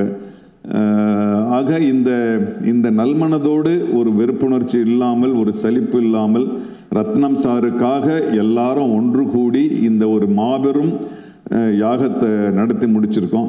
நிச்சயமாக உங்களுக்கு எல்லாருக்கும் அது பிடிக்கும், நிச்சயமாக எல்லாரையும் போய் சென்றடையும். ரத்னம் சார், நீங்கள் பார்ட் 2 அதை விட ஒரு பெரிய படம் நீங்கள் பண்ணணும். எங்களுடைய நடிகர்கள் சார்பாக, தொழில்நுட்ப கலைஞர்கள் சார்பாக உங்களுக்கு என்னுடைய வாழ்த்துக்கள். நன்றி சார். எனக்கு ஒரே ஒரு கேள்வி தான் சார். இந்த படத்தில் நீங்கள் பவன் சார் கூட தொடர்ந்து வர்றீங்க, ஆனால் பவன் சாரே சத்யராஜ் சாருக்காக தான் வந்திருக்காரு அப்படின்னு ப்ரொடியூசர் சொன்னாங்க. உங்கள் 2 பேருக்கும் இதில் ஸ்க்ரீன் ஸ்பேஸ் ஒன்றா இருக்காதுங்கிற ஒரு வருத்தம் எனக்கு இருக்குது. பார்ட் 2ல் நாங்கள் அதை எப்படி எதிர்பார்க்கலாம்? பார்ட் 2ல் எங்கள் 2 பேருக்கும் 3 சாங் இருக்குது, 4 ஃபைட் இருக்குது. மொத்தமாக ஒரு படமாக தான் நாங்கள் பார்க்குறோம். இருக்கலாம். சினிமாவில் நடிகராக இருந்து முறையாக முதலமைச்சரானவர் புரட்சித் தலைவர் எம்ஜிஆர் அவர்கள். ஆந்திராவில் சினிமாவிலேருந்து நடிகராக இருந்து முதலமைச்சரானவர் மரியாதைக்குரிய மாண்புமிகு என்டிஆர் காரு அவர்கள். இன்னைக்கு அவருடைய பிறந்த நாள். இன்று என்டி ராமராவ் அவர்களின் பிறந்த நாள். அந்த பிறந்த நாள் அன்று ஆந்திராவின் deputy CM power star Pawan கல்யாணுடைய ஒரு நிகழ்ச்சி, ஒரு விழா நடக்கிறது வந்து எனக்கு ரொம்ப மகிழ்ச்சியாக இருக்குது, ரொம்ப பெருமையாக இருக்குது. இவனுக்கு எப்படா தெரியும் என்டிஆர் சாரோட பர்த்டே இன்னைக்கு அப்படின்னு கேட்குறீங்களா? எனக்கு யார் சொன்னாங்க தெரியுமா? ஃபோனில் மெசேஜ் வந்தது. வாணிஸ்ரீ மேடம் சொல்லியிருக்காங்க. நான் வசந்த மாளிகை படத்தினுடைய தீவிர ரசிகன். பாரு, பூபதி ராஜா சார் வந்திருக்காரு. அந்த படத்தினுடைய வசனகர்த்தா வந்து பாலமுருகன் சார். வசந்த மாளிகை படம் பார்த்துட்டு யாராவது கிட்ட பேசணும்னு எனக்கு ஆசை. எனக்கு ரொம்ப பிடிச்ச படம். அப்போ சச்சி மேடம் வந்து என்கிட்ட சொன்னா, நான் அவங்ககிட்ட சொன்னேன், நேற்று வசந்த மாளிகை படம் பார்த்தேன் மேடம் அப்படின்னு. அப்படியா, இதான் நம்பர் கொடுக்குற, வாணிஸ்ரீ கிட்ட பேசுங்களேன் அப்படின்னாங்க. அப்போ வாணிஸ்ரீ மேடத்துக்கிட்ட ஃபோன் பண்ணி பேசி அந்த படத்தை பற்றி பேசி நிறைய ஈவெண்ட் விஷயங்களை வந்து பகிர்ந்துக்கிட்டோம். அவங்க தான் இன்னைக்கு மெசேஜ் அனுப்பியிருக்கிறாங்க என்டிஆர் சாருடைய பர்த்டே அப்படின்னு. ஸோ இன்னைக்கு அது ஒரு கோஇன்சிடென்ஸ், ரொம்ப சந்தோஷமாக இருக்குது. உண்மையிலேயே ரத்ன சார் வந்து பிரமாதமாக பேசினார். அவருடைய ஃபீலிங்ஸ் எல்லாம் சொன்னார். இந்த படம் வந்து நிச்சயமாக மிகப்பெரிய அளவில் வெற்றி அடையும். என்னென்னா, நாங்கள் நடிச்சிட்டு கீழே எனக்கு தெரியல, நாங்கள் எல்லாம் நல்லா ஒரு சின்ன சின்ன கேரக்டர் பண்ணிக்கிற அவ்வளோதான். ஜோதி கிருஷ்ணா வந்து எங்கிட்ட வந்து லேப்டாப்பில் கொண்டு வந்து சீன் காட்டினார். எப்படி எடுக்க போகிறேன்னு நான் உண்மையிலேயே ரத்ன சார், ஈன்ற பொழுதில் பெரிதெருவுக்கும் தன் மகனை சான்றோர் என கேட்ட தாய் அப்படிங்கிற இடத்துல தகப்பன்னு நீங்கள் போட்டுக்கலாம். அந்த அளவுக்கு ஜோதி கிருஷ்ணா வந்து பிரமாதமாக அந்த சீனை காட்டினார். நான் சொன்னேன், எப்படி ஜோதி இது என்னன்னு கேட்டேன்னா, அப்புறம் அவர் போய் அப்போ தான் வந்து ஃபாரினில் போய் படிச்சுட்டு வந்த விஷயத்தையெல்லாம் சொன்னார். அதை பார்த்து படிச்சுட்டு வந்தால் மட்டும் பார்த்தாது, அந்த நீங்கள் பார்த்த மாதிரி நானும் பார்த்து பிரமிச்சிட்டேன். அந்த மேக்கிங்கை பார்த்து பிரமிச்சிட்டேன். அதனால் வந்து இந்த படத்தில் வந்து நானும் இருக்கிறேன் அப்படிங்கிறது எனக்கு ஒரு சந்தோஷமான விஷயம். ஆனால் அதை விட சந்தோஷமான விஷயம் என்ன, சாரி டு சே நிதி, நான் தான் இந்த படத்தோட ஹீரோயின். நான் தான் ஹீரோயின். ஒரு படம் என்ன, நீங்கள் டைட்டானிக் வேணாலும் எடுங்க, என்ன கதை? கப்பல் முழுகுது, ஹீரோயினை காப்பாத்துறதுக்காக ஹீரோ போராடுறாரு, அதில் 2 பேரும் மூழ்கிடுறாங்க. ஸோ ஒரு ஹீரோ யாரை காப்பாற்றுறதுக்காக ஹீரோ கஷ்டப்படுறாரோ அவங்க தானே ஹீரோயின். அப்படி பார்த்தா இந்த படத்தில் நான் தான் ஹீரோயின். என்னை காப்பாற்றுறதுக்காகத்தானே பவன். ஜோதி கரெக்டா? அவுட்லைன் சொல்லிட்டேன்னு தப்பாக நினைக்காதீங்க. இந்த படத்தில் பவர் ஸ்டார் பவன் கல்யாணுக்கு நான் தான் ஹீரோயின். அவர் என்னை காப்பாற்றுறதுக்காக தான் வராரு. இந்த படத்தினுடைய எவ்வளோ கஷ்டமே என்னை காப்பாற்றுறதுக்காக நடக்கிறது தான். அதனால் இந்த இப்படி ஒரு பிரம்மாண்டமான படத்தில் நான் ஹீரோயினாக நடித்ததை பற்றி ரொம்ப பெருமைப்படுறேன். அடுத்த பார்ட் 2 எடுக்கல. கிரவாணி சார், சினிமாவில் என்னென்னமோ போயிட்டு வந்துட்டோம். இருந்தாலும் உங்கள் சாங்கை நான் பாடிட்டேன். பாகுபலி 2ல் வந்து நானே இதே மாதிரி டேப் அடிச்சுட்டு ஒரு 4 பிட்டு பாடிட்டேன். பார்ட் 2 பண்ணையில் கொஞ்சம் அதை மனசில் வச்சுட்டு எனக்கு நாசர் சாருக்கு ஒரு நல்ல ஒரு அருமையான சாங் போட்டுருவீங்க. ஷோபி மாஸ்டரும் பார்த்துக்கிட்டே இருக்காங்க சார். எதுங்க? ஷோபி மாஸ்டரும் பார்த்துக்கிட்டே இருக்காங்க. அது வீரமுள்ளு 2ல வந்து உங்களை வச்சு சிறப்பா ஏதாவது? ஆமாம், நிச்சயமா. மனோஜ் இல்லை, நாங்கள் ஆடிடுவோம், நாங்கள் டான்ஸ் ஆடிடுவோம். நாங்கள் அதை எதுக்குமே கூச்சப்படாத ஆளுக்கு தானே. பரதநாட்டியம் ஆடினோமா, வஞ்சிக்கோட்டை வாலிபன் வேணுமா உங்களுக்கு, வைஜெயந்தி மாலா 10 மணி 2 பேரும் ஓகேன்றோம். என்ன சார் அது மாதிரி விஷயங்கள். கேமரா கூச்சமே இல்லாத ஆட்கள் நாங்கள். அப்படி இருந்தால் தான் சினிமாவில் வந்து எந்த கேரக்டர் கொடுத்தாலும் நடிக்க முடியும். இப்படிப்பட்ட ஒரு சிறப்பான படத்தில் நானும் இருக்கிறேன் அப்படிங்கிறது எனக்கு ரொம்ப மகிழ்ச்சியான பெருமையான விஷயம். ரத்ன சாருடைய நல்ல மனசுக்கும் ஜோதியினுடைய நல்ல உழைப்புக்கும் இந்த படம் வந்து மாபெரும் வெற்றி அடையும் என்று நம்பி வாழ்த்துகிறேன். வணக்கம். ரொம்ப ரொம்ப நன்றி சார். సార్ ఒక చిన్న రిక్వెస్ట్ సార్, మీ ఇద్దరి కాంబినేషన్ అంటే మాకు చాలా పిచ్చి. సో మీ ఇద్దరు కలిసి కళ్యాణ్ గారి సిగ్నేచర్ ఒకటి ఇలా అంటే చూడాలని అనుకుంటున్నాం మేమందరం కూడా. ప్లీజ్ டிரான்ஸ்லேட் பண்ணுங்க. நம்ம 2 பேரில் நீங்கள் மட்டும் அவங்களுடைய இங்கே இருக்கீங்களா? ஸோ அதனால் நீங்களோட இதில் வந்து பவன் கல்யாண் ஸ்டார் வந்து பவர் ஸ்டார் வந்து ஒரு ஸ்டைல் இப்படி பண்ணியிருக்காரு. அதை நீங்க பண்ண முடியுமான்னு கேட்குறாங்க. ఇద్దరు చేయాలి. ఇద్దరు ఇక్కడ వాళ్ళు మాత్రం ఉండాలి కాదు సార్, ఇద్దరు చేస్తే బాగుంటది. Ready 3, 2, 1 go. వీడు 6 అడుగుల bullet. Thank you so much sir, thank you so much. நாங்கள் இங்கிருந்து ஆரம்பிச்சிருக்கிறோம்ல. நாங்கள் அங்கிருந்து ஸ்டார்ட் ஆன ஆளுங்க, அதனால ஈஸியாக பண்ணிடுவோம். ரொம்ப ரொம்ப நன்றி சார். ரொம்ப மகிழ்ச்சி நீங்கள் இந்த ஃபோர்த் சிங்கிளுக்கு வந்து இவ்வளோ கலகலப்பாக இவ்வளோ நிகழ்ச்சியோட இந்த படத்தை கொண்டு போய் சேர்க்கணும் அப்படிங்கிற ஒரு பெரிய ஆர்வம் உங்களுக்கு இருக்கிறது எங்களுக்கு ரொம்ப ரொம்ப மகிழ்ச்சி சார். ரொம்ப நன்றி. ஒரே ஒரு இன்சிடென்ட் சொல்லி சார் ப்ளீஸ். திடீர்னு இது தோணுச்சு. நாங்கள் ஒரு சீனுக்காக தயாராகிட்டு இருந்தோம், ரத்னம் சாருங்க சீனுக்காக தயாராகிட்டு இருந்தோம். நாங்கள்லாம் அவங்க சகாக்கள், நான், சுனில், மற்றவங்கெல்லாம் 4 பேர் உட்காந்து கல் சாப்பிட்டுட்டு இருப்போம். அப்புறம் வந்து பவர் ஸ்டார் வருவார். வந்து அவர் எங்ககிட்ட ஒரு வார்த்தை சொல்லுவார். சின்ன சீன் தான், அவ்வளோதான், அங்கேருந்து போயிடுவோம். அவர் வந்ததே 2 மணி நேரம் அந்த ஆஃபீஸ்லேருந்து வந்து ஒரு அரை மணி நேரம் டிஸ்கஷன் நடக்குது. சார் என்ன சார், சுனில் வேற போகணும், நான் வேற போகணும், என்ன போகணும்னா அவர் பாருங்கள் ஒரு பப்ளிக்கோட இமேஜ் எப்படி இருக்கணும்னு. உண்மையான டைலாக் என்னன்னா, டேய் நீங்கள் என்னடா இங்கே வந்து கல் குடிச்சிட்ருக்கீங்க, நீங்கள் அங்கே வாங்க, நல்ல சரக்கெல்லாம் கிடைக்கும் அப்படின்றது தான் டைலாகு. அவர் கூட போகணும் நாங்கள். அவர் அந்த டைலாகை சொல்ல மாட்டேன்ட்டார். சொல்லவே மாட்டேன்ட்டேன். சரி, ஏன் சார் அந்த டைலாக் இல்லை? நான் வந்து இப்போ வந்து நான் ஒரு பப்ளிக் ஃபிகர், ஒரு லீடராக இருக்கேன். நீங்கள் சாப்பிட்ற கல்லை விட எனக்கு நல்ல சரக்கு எனக்கு தெரியும்னா நான் குடிச்சிருப்பேன்னு அர்த்தமாகுது. ஸோ அதனால் நான் சொல்ல மாட்டேன்னு சொன்னார். அதுக்கப்புறம் அதை எடுத்துகிட்டு நம்ம படம் எடுத்தோம்.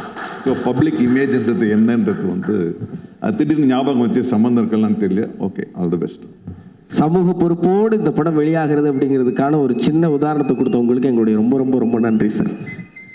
இந்த படத்துக்கு கதை திரைக்கதையில் ஜோதி கூட நான் ஒர்க் பண்ணியிருக்கேன். ஒரு 5 years ட்ராவல் இது. ஹரிஹர வீரமல்லு இந்த தலைப்பே இந்த படத்தை சொல்லும். ஹரிஹரன் வீரமல்லு, அதாவது படைத்தல், காத்தல், அழித்தல். இது ஒரு பொருளை காக்கிறதுக்காக ஒரு மனிதனுடைய போராட்டம். அது எதை காப்பாற்றுறதுன்னா நம்முடைய கல்ச்சர், நம்மளுடைய பாரம்பரியம். இது ஒரு தொடர் ஓட்டம். ஒரு இடத்துல இருந்து இன்னொரு இடத்துக்கு கொண்டு போய் அதை கொடுக்கறது. அதுதான் இந்த வீரமல்லுவனுடைய கதாபாத்திரம். அதுக்கு பல இடைஞ்சல்கள், பல போராட்டங்கள் அத்தனையும் மீறி கொண்டு போய் அவர் சேர்க்கறது தான் இந்த ஹரிஹர வீரமல்லு. இப்போ இதை சொல்றதுக்கு, ஒரு கருத்தை சொல்றதுக்கு ஒரு கரெக்டான ஆள் வேணும். அது மிஸ்டர் பவன் கல்யாண் அவர்கள். இந்த பண்பாடு, இந்த கலாச்சாரம்லாம் எனக்கு எப்படி பவன் கல்யாண்னா, நான் அவருடைய பிரதர் சிரஞ்சீவி சாரால் இன்ட்ரடியூஸ் பண்ணப்பட்டவன். முட்டா மேஸ்திரின்ற படம், அதில் நான் இன்ட்ரடியூஸ் ஆனவன். ஒரு 30 வருஷமாக தெலுங்கு இண்டஸ்ட்ரியில் இருக்கேன். இப்போ சத்யராஜ் சார் சொன்னார் பாருங்க, வசந்த மாளிகைன்னு. அதை எழுதின அவர் கதாசிரியர் பாலமுருகன். நான் அவருடைய பையன், தமிழ் ரைட்டர், பட் நான் தெலுங்கில் இருக்கேன். ஸோ பாலமுருகன் சாருடைய மகன் நான். 30 வருஷமாக இருக்கேன். சிரஞ்சீவி சார் என்னை இன்ட்ரடியூஸ் பண்ணதுனால எனக்கு ஒரு 30 years பவன் சார் தெரியும். அப்போ எப்படி இருக்காரோ இப்பவும் அப்படி தான் இருக்கு. எந்த விதமான மாற்றமும் இல்லை. அவர் டெப்டி சிஎம் ஆனதுக்கப்புறம் வீட்டுக்கு வந்து சிரஞ்சீவி சாரை பார்த்து ஒரு வீடியோ வைரலாக இருக்கும், எல்லாருமே பார்த்துருப்பீங்க. அவர் காலில் விழுகிறது, அவர் இதாக ரொம்ப பணிவாக இருக்கிறத பார்த்துருப்பீங்க. இங்கே இருக்கக்கூடிய தமிழ் சகோதரர்கள்லாம் கேட்டாங்க, இது உண்மையான்னு கேட்டாங்க. இதெல்லாம் வீடியோக்காக பண்ணாங்களே, இது உண்மையான்னு. இது உண்மை. பவன் சாருடைய பண்பு, கலாச்சாரம் இப்பவும் அவர் சிரஞ்சீவி சார் முன்னாடி அப்படிதான் இருக்கார். எந்த விதமான மாற்றமும் இல்லை. நான் வந்து ஒரு பல படங்கள் சிரஞ்சீவி சாருக்கு ஒர்க் பண்ணியிருக்கேன். பவன் சாரோட கோபாலா படம் பண்ணேன். அப்புறம் தமிழில் வீரம்ன்ற படம் கதை நான் தான் பண்ணியிருக்கேன். அது காட்டமராயிடுன்னு பவன் சாரோட நான் அங்கே பண்ணியிருக்கேன். இப்போ இது 3வது படம். அதே கல்ச்சர், அதே பண்பாடு தாங்க. இப்படிப்பட்ட ஒரு படைப்பை கொண்டு போய் செலுத்துறதுக்கு ஒரு சரியான ஆள் வேணும். அது வந்து எங்கள் ஜோதி கிருஷ்ணா. நான் கிருஷ்ண கூட ஆரம்பத்திலையும் நான் அவரோடையும் ஒர்க் பண்ணியிருக்கேன். அது பிறகு எனக்கே ஒரு சந்தேகம் இருந்தது. ஏன்னா ஒரு இளைஞனாக இருக்காரு, நான் இது 3rd generation நான் இப்போ பார்த்துக்கிட்டு இருக்கிறது. பட் ஒரு கிராஃப்ட்மேன்ஷிப்னு வாங்க பாருங்க, ஒரு விஷயத்திலையும் அவ்வளோ பர்ஃபெக்ட் அண்ட் ஹைலி டெக்னிக்கல். நான் அப்புறம் தான் தெரியும், ஒரு ஃபாரின் போனார், படித்ததெல்லாம் எனக்கு அப்புறம் தான் தெரியும். எல்லா விஷயத்திலையும், கதையில் இருக்கட்டும், திரைக்கதையில் இருக்கட்டும், எல்லாத்துலேயும் ஒரு கமாண்டுன்னு சொல்லுவாங்க. ஒரு டைரக்டருக்கு அது வேணும். அது இளைஞனாக இருக்கக்கூடிய ஜோதிக்கு இருக்குது. அதாவது சத்யராஜ் சொல்கிற மாதிரி, ஈன்ற பொழுதில் தன்மகனை சான்றோன்னு எனக்கு காட்ட தந்தை தான் இவர். எனக்கு ரொம்ப வருத்தமாக இருந்தது, கலங்கி பேசினார். ஏன்னா அவ்வளோ பெரிய உழைப்பு இருக்குது. இன்றைக்கி பேன் இண்டியான்னு சொல்லிகிட்டு இருக்கோங்க. அந்த பேன் இண்டியாவுக்கெல்லாம் ஒரு காரணகர்த்தா நம்மளுடைய ரத்னம் சார் அவர்கள். அவ்வளோ பெரிய உழைப்பு. அது அவர் சொன்ன மாதிரி அவருக்குள்ள வந்து ஒரு ப்ரொடியூசர் இருக்கார், ஒரு டெக்னீஷியன் இருக்கார், ஒரு ரைட்டர் இருக்கார். அதுதான் இதனுடைய போராட்டம் அவருக்குள்ள. நான் வந்து இப்போ 2 ஜென்ரேஷனுக்கு பிரிட்ஜ் மாதிரி, ரத்னம் சாருக்கும் சரி, நம்ம ஜோதிக்கும் சரி, நடுவில் இருந்து நான் இதை கொண்டு போயிட்டு இருந்தேன். அப்போ பார்த்தேன், சண்டை வரும், 2 பேருக்கும் வரும். ஆனால் செட்டுக்கு போனால் ஜோதி நினைச்சதோட அதிகமான செலவு அங்கே நடந்துகிட்டு இருக்கோம். ரத்னம் சாருக்கு காம்ப்ரமைஸே இல்லைங்க. ஒரு படைப்பை ஜெயிக்கணுன்றதுக்காக கடைசி வரைக்கும் போராடிக்கிட்டு இருக்காரு. அந்த போராட்டத்துக்காக இந்த படம் மிகப்பெரிய வெற்றி பெறணும். அது இல்லாமல் ஹரின்றதில் வந்து ஒரு கிருஷ்ணருடைய தன்மை எல்லாம் இந்த கதையில் இருக்கு. அவன் ஒரு கல்வன், அவன் எல்லா மனசையும் திருடினவன், ஒரு ராஜதந்திரி. கடைசியாக ஒரு விஸ்வரூபம் எடுப்பார். அதுதான் இந்த படம். இந்த விஸ்வரூபத்துக்கு துணையாக இருக்கக்கூடியது என்னென்னா இசை. எங்கள் கீரவாணி ஐயா அவர்கள், மரகதமணி சார் அவர்கள் இன்னைக்கு எவ்வளோ பெரிய உயரத்தில் இருந்தாலும் எதுவுமே செய்யாத மாதிரி அமர்ந்திருக்கார். இப்படி ஒரு பணி நானும் ஆரம்ப காலத்தில் பவித்ர பந்தம்லாம் அவரோட தான் ஒர்க் பண்ணியிருக்கேன். எனக்கும் அவரோட ட்ராவல் இருக்குது. சுப்பராஜ் குடும்பம், கிராந்திகுமார் சாருக்கு ஒர்க் பண்ணியிருக்கேன். நல்ல நல்ல படைப்புகள் ஒர்க் பண்ணியிருக்கேன். இதில் நீங்கள் ஒரு பெரிய அம்சத்தை பார்க்கலாம். எப்படி கண்ணன் கையில் புல்லாங்குழல் இருக்கும் அந்த நாதத்தையும் பார்க்கலாம். போரில் அந்த சங்க நாதம் ஒழிக்கும் பாருங்கள், அதையும் பார்க்கலாம். அதை கீரவாணி ஐயா கொடுத்துருக்காரு. இந்த தொடர் ஓட்டத்தில் இப்போ நாங்கள் கஷ்டப்பட்டு கொண்டு வந்து உங்கள் கையில் கொடுக்குறோம். இந்த ஓட்டத்தை கொண்டு போய் சேர்க்க வேண்டியது உங்கள் பொறுப்பு. இப்போ வீர மல்லுன்னு இருக்குது பார்த்தீங்களா, இது ஒரு மல்லனுடைய கதை, தமிழ் மண்ணோட கதை. இந்த மண்ணில் இருந்து ஒருவன் இந்தியாவுக்கே குரல் கொடுக்கக்கூடிய ஒரு கதை. இதை வெற்றிகரமாக கொண்டு போய் நீங்கள் சேர்க்கணும்னு நாங்கள் கேட்டுக்கிறோம். உங்களுடைய எல்லா சப்போர்ட்டும் வேணும். மற்ற ஏதாவது technicians, top technicians of India எல்லாரும் ஒர்க் பண்ணியிருக்காங்க. ஸோ எல்லாருக்கும் என்னோட பணிவான வணக்கத்தை சொல்லிக்கிறேன். நன்றி, வணக்கம். ஜோதியோட நான் ஊழலன்னு ஒரு படம் பண்ணேன். ஸோ அந்த படம் பண்ணும்பொழுது that was a remake of a Telugu film, if I am right. I knew the glimpses of this young man. அதுக்கப்புறம் I think it got released and time was going on. And Ratnam சாருக்கு எனக்கும் என்னென்னா, என்னை தெலுங்குவில் இன்னைக்கு Telugu audience என்னை டக்குன்னு என்னை கண்டுபிடிச்சிடுறாங்கன்னா அது பிரேமலேகா. திகிலு படுக்கிற சகோதரான்ற பாட்டு நம்ம காதல் கோட்டையை ஒரு ஐ திங்க் ஒரு 1 day நம்ம ஷூட் பண்ணோம்னு நினைக்கிறேன் சார், அருணாச்சலம் ஸ்டுடியோவில். தெலுங்கு அந்த பேர்லாம் போட்டு அந்த சாங் எடுத்து இன்றைக்கி நான் ஆந்திரா போனாலும் என்னை அந்த பாட்டை வச்சு தான் என்னை ஐடென்டிஃபை பண்ணிக்கிறாங்க. So that journey was going on. And కలకట్టాలో இருக்கும்போது எனக்கு ஒரு ఫోన్ வருது రత్నం సార్ గిట్టింది, ఈ మరి జ్యోతి ఒక పటం చేస్తున్నారు, can you come to Vijayawada. Sir నేను కలకట్టాలో ఉన్నాను, మళ్ళీ I will go to Nagpur, అక్కడ నుంచి రావాలంటే లేదు సార్ మీరు రండి அப்படின்னு. So I went to Vijayawada వెళ్తే Jyothi told that. In fact first I met Ratnam garu. Sir ఇందులో ఒక చాలా ఇంపార్టెంట్ క్యారెక్టర్ ఉంది సార్, అది మీరు చేస్తేనే బాగుంటుందని జ్యోతి అనుకుంటాడు. అట్లా ఏం క్యారెక్టర్ సార్ అంటే it's a very crucial role in the film, if I'm permitted to say so Jyothi. And a role ஏமனி நீங்கள் படம் பார்த்தீங்கன்னா உங்களுக்கே தெரியும். ஒரு முக்கியமான கதாபாத்திரம் என்னை நம்பி ஜோதியும் ஏஎம் ரத்னம் சாரும் எனக்கு இந்த கொடுத்ததில், இந்த இவ்வளோ பெரிய படத்தில் நானும் பங்கேற்றிருக்கேன் அப்படிங்கிறதுல எனக்கு ரொம்ப சந்தோஷம். All the very best Jyothi, Ratnam sir, you're an inspiration to all of us. இப்போ நீங்கள் பேசும்பொழுது ஜோதியை பற்றி the kind of emotion you underwent, I know every father will undergo it. And చాలా థ్యాంక్స్ అండి కీరవాణి గారు, చాలా థ్యాంక్స్ అండి. I mean like I don't know, thank you everyone for all your support. And definitely it will be a very big film, a trend setting film in the pan Indian level. Thank you very much and God bless you. எங்கள் director Nelson ஐயாக்கு நன்றியை தெரிவித்து ஆரம்பிக்கிறேன்.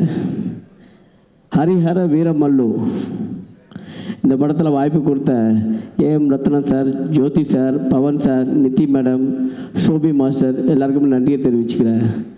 KR sir சொன்னார், எப்பவுமே AM Ratnam sir அவர் படத்தில் ஏதாவது ஒரு கான்ட்ரிபியூஷன் இருக்குன்ட்டு. சார் இந்த படத்தில் அவர் தான் கொரியோகிராஃபர்.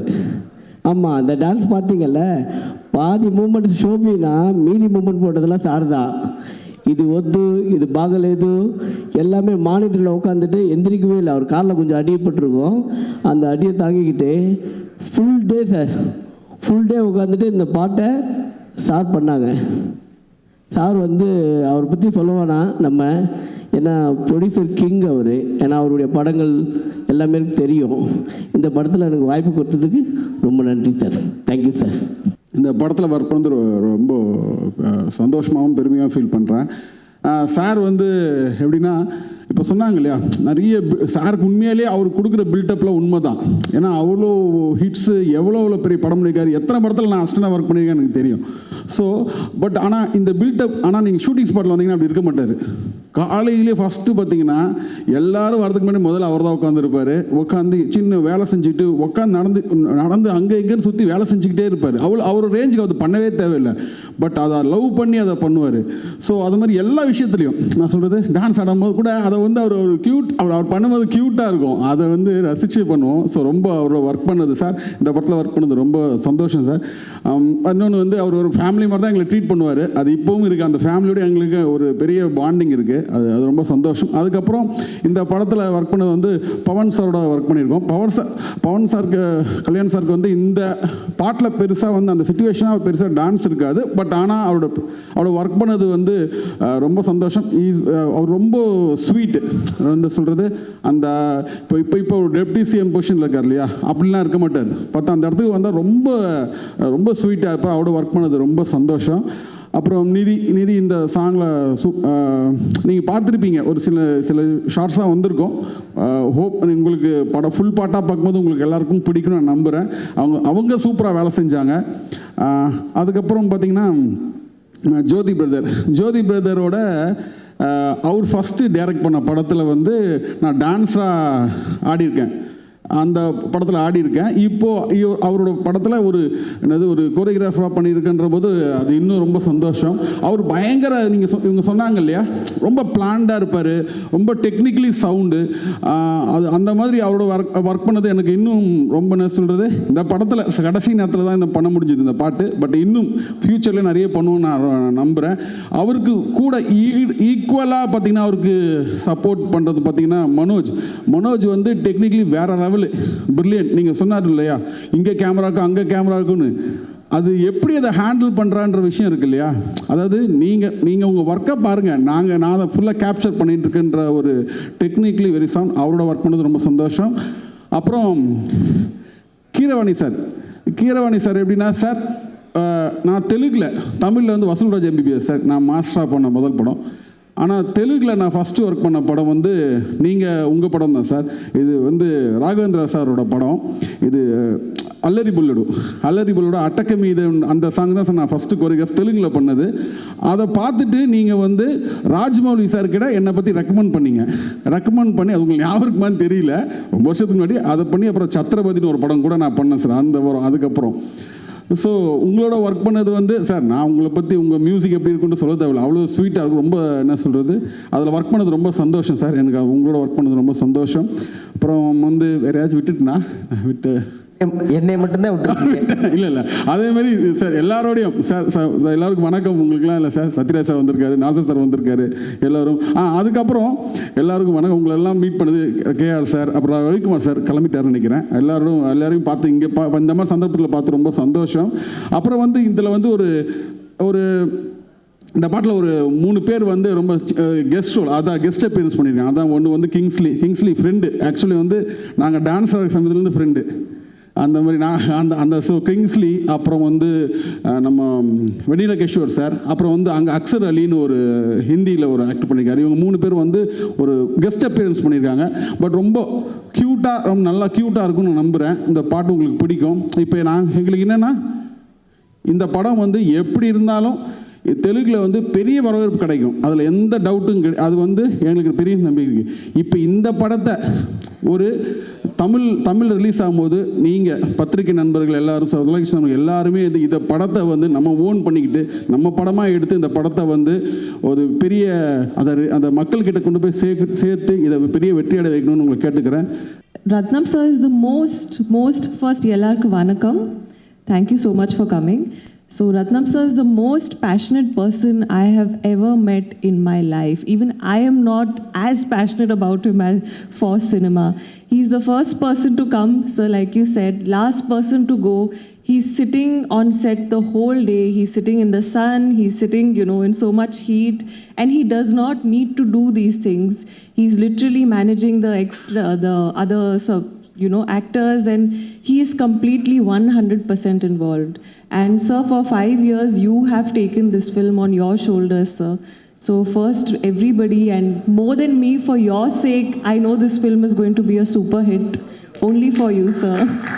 ரொம்ப பெரிய விஷயம் சொன்னீங்க மேடம். அப்படியே கொஞ்சம் தமிழ் வந்துச்சுன்னா எல்லாம் கொஞ்சம் பேசுறேன், எனக்கு தெரியும் தமிழ். பாத்தீங்களா ரெஸ்பான்ஸ் பாத்தீங்களா? இதுக்கு தான் இப்போ ஜோதி சார் பத்தி பேசணும்.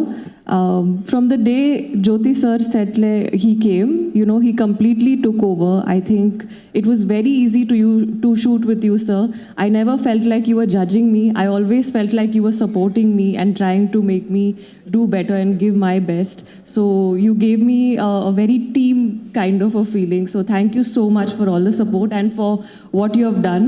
And Keeravani sir, last time na Ungulpati Pesle, I completely my mistake. But Keeravani sir, it's our honor to work with you, and it's my honor that, you know, I'm dancing to the music that you have kind of given us. So thank you so much, and I'm sure everybody is going to be dancing to your tunes soon. Nasir sir, thank you so much for coming. Satyaraj sir, thank you. And Shobhi master, thank you for patiently choreographing the whole thing and supporting me and giving me the best and showing me all the expressions and everything.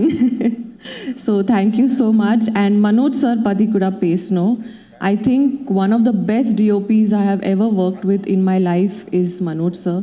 He really, I mean, technically brilliant. Like sir said, he's a magician. So I really hope to work with him again. And Kingsley sir, we did a few nice shots together, sir. So it was really nice. I hope to work with you soon.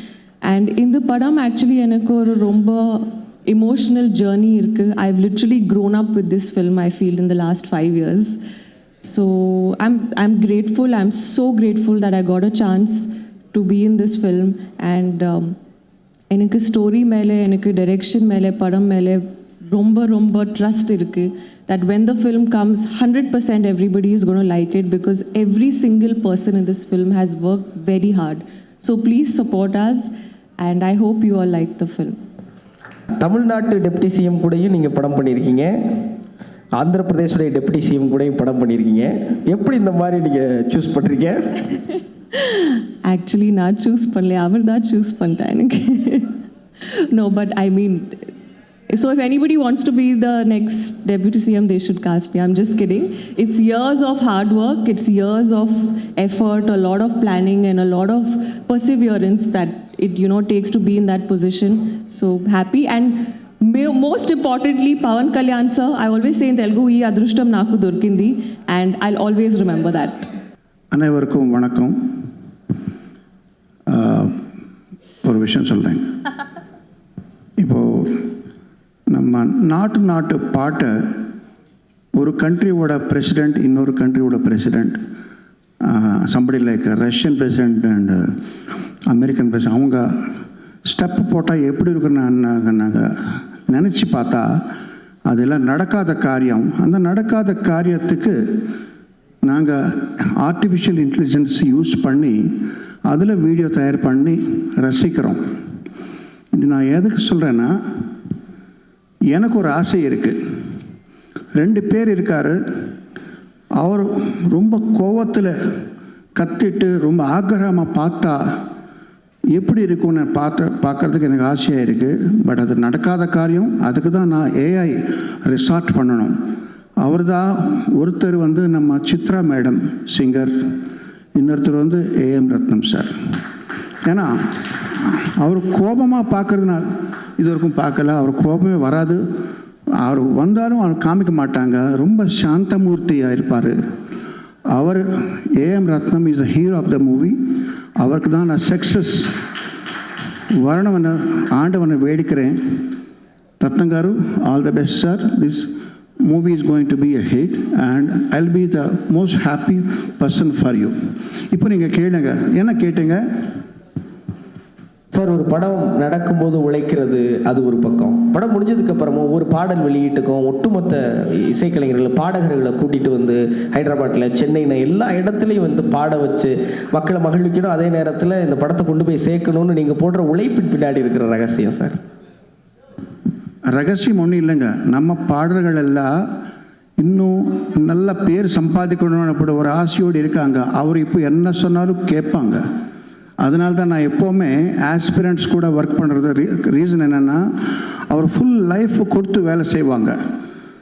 பெரிய பெரிய celebrity ஆனதுக்கப்புறம் நம்ம கைக்கு நம்ம சிக்க மாட்டாங்க.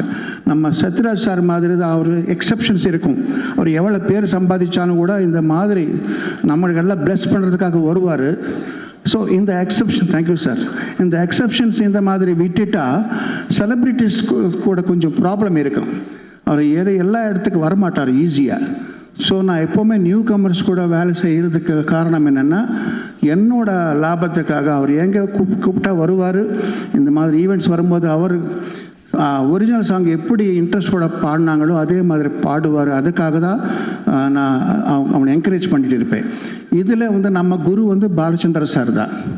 இப்போ நீங்கள் சொன்னீங்க மரகதமணி கீரவாணின்னு சொல்கிறீங்க. அப்போ எல்லாம் இன்டர்நெட் கிடையாது.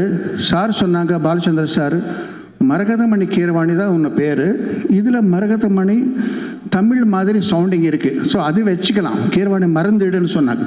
அவர் சொன்னார், நான் பண்ணிட்டேன். அப்போ எல்லாம் இன்டர்நெட் இல்லை. இப்போ இன்டர்நெட் ரொம்ப பிரமாதமாக வந்திருக்கு. அவர் தான் இவர் தான் அவருன்னு எல்லாருக்கும் தெரியும். ஸோ இப்போ அந்த கன்ஃபியூஷனே இல்லை. பட் எது இருந்தாலும் அந்த பேரை வச்சு என்னை ரொம்ப என்கரேஜ் பண்ணுறதுக்கு Balachandra sir forever he will be in my heart. இன்னொரு விஷயம், ரொம்ப நாள் முன்னாடி 28 இயர்ஸ் முன்னாடி ஏபி முரளியன் ஒருத்தர் இருக்கார். அவர் ஒரு ஸ்டூடியோ வச்சுருக்கார் சென்னையில். அந்த ஸ்டூடியோவில் கொண்டாட்டம் என்ற படத்துக்காக கேஎஸ் ரவிக்குமார் சார் ரெக்கார்டிங் நடக்கிறது.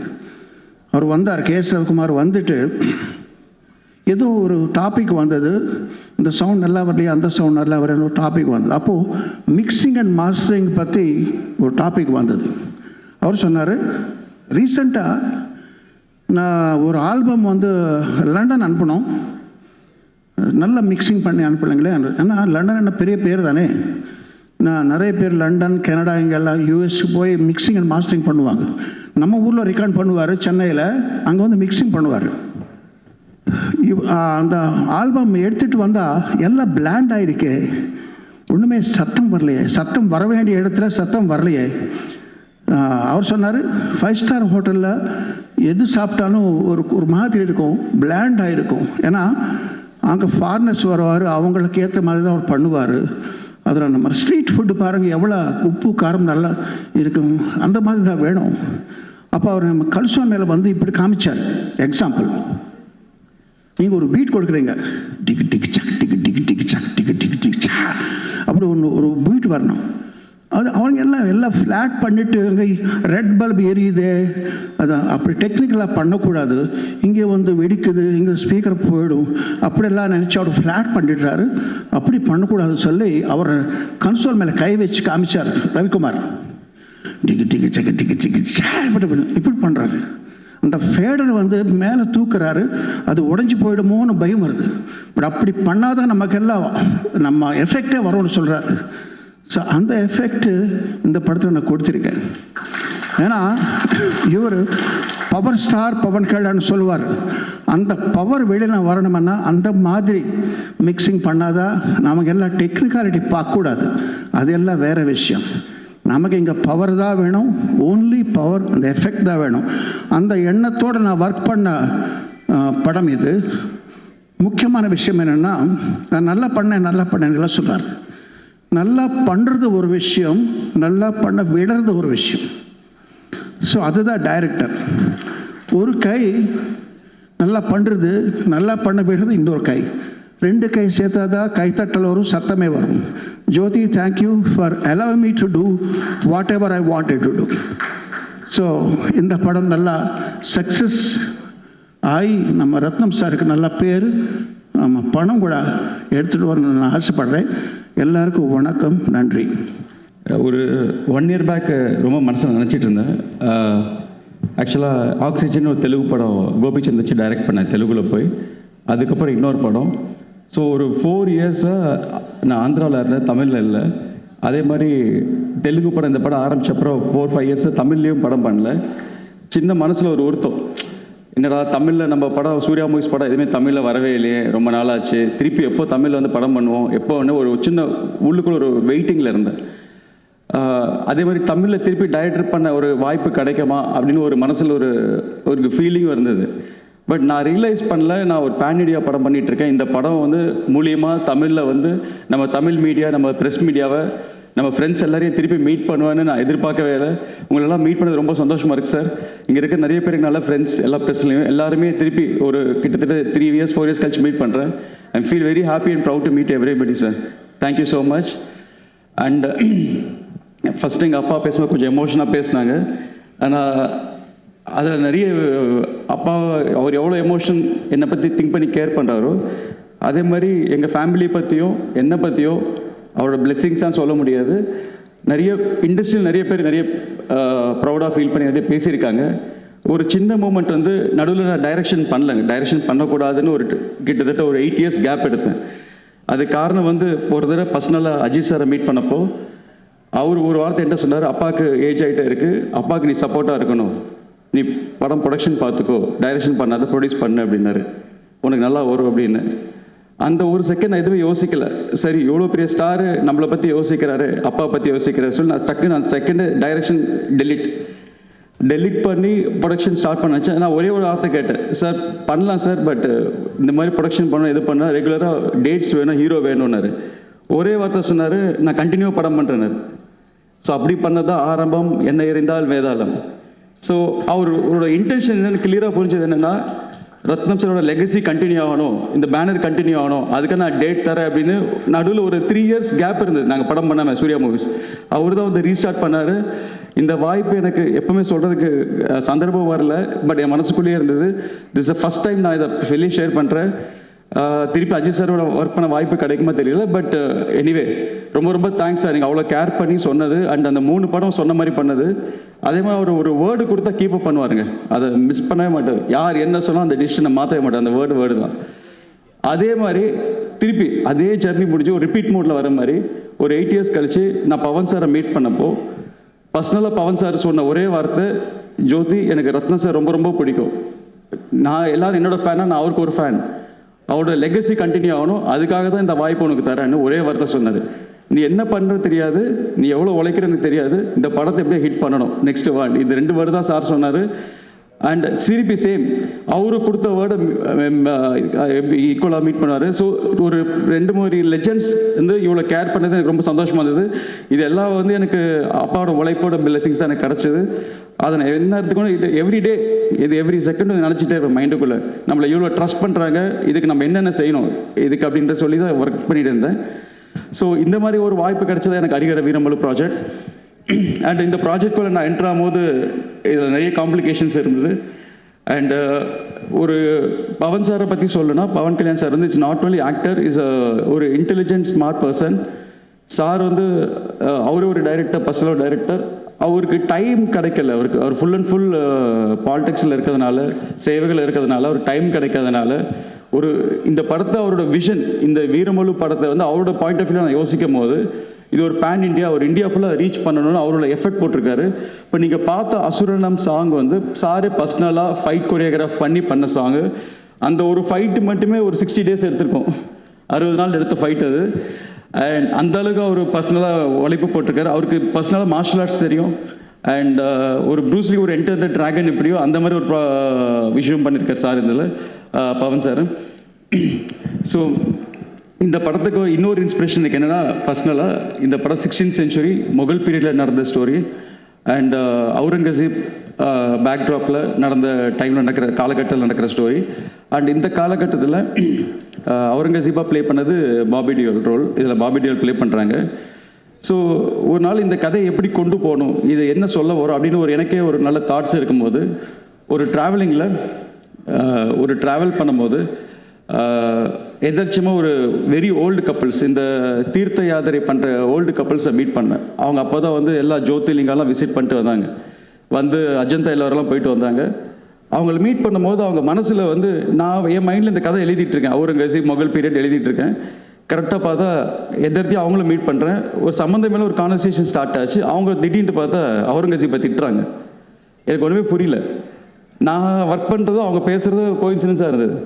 என்னன்னு கேட்டால், நாங்கள் இப்போ தான் வந்து அஜந்தா எல்லாரும் சுற்றிட்டு வந்தோம், அங்கே இருக்கிற எல்லா ஸ்டாச்சுஸும் எல்லா ஃபேஸுமே வந்து எல்லாம் டெமாலிஷ் பண்ணிட்டாங்க, அது எங்களால் தாங்க முடியல. அவ்வளோ நம்மளோட கல்ச்சர், நம்மளோட ஹெரிட்டேஜை வந்து இப்படி டெமாலிஷ் பண்ணி இப்படி நம்மளுக்கு தெரியாத மாதிரி பண்ணணும்னு நினைக்கிறாங்கன்னு. அந்த ஒரு பாயிண்ட் தாங்க எனக்கு ஸ்பார்க், இந்த படத்தோட ஸ்பார்க்.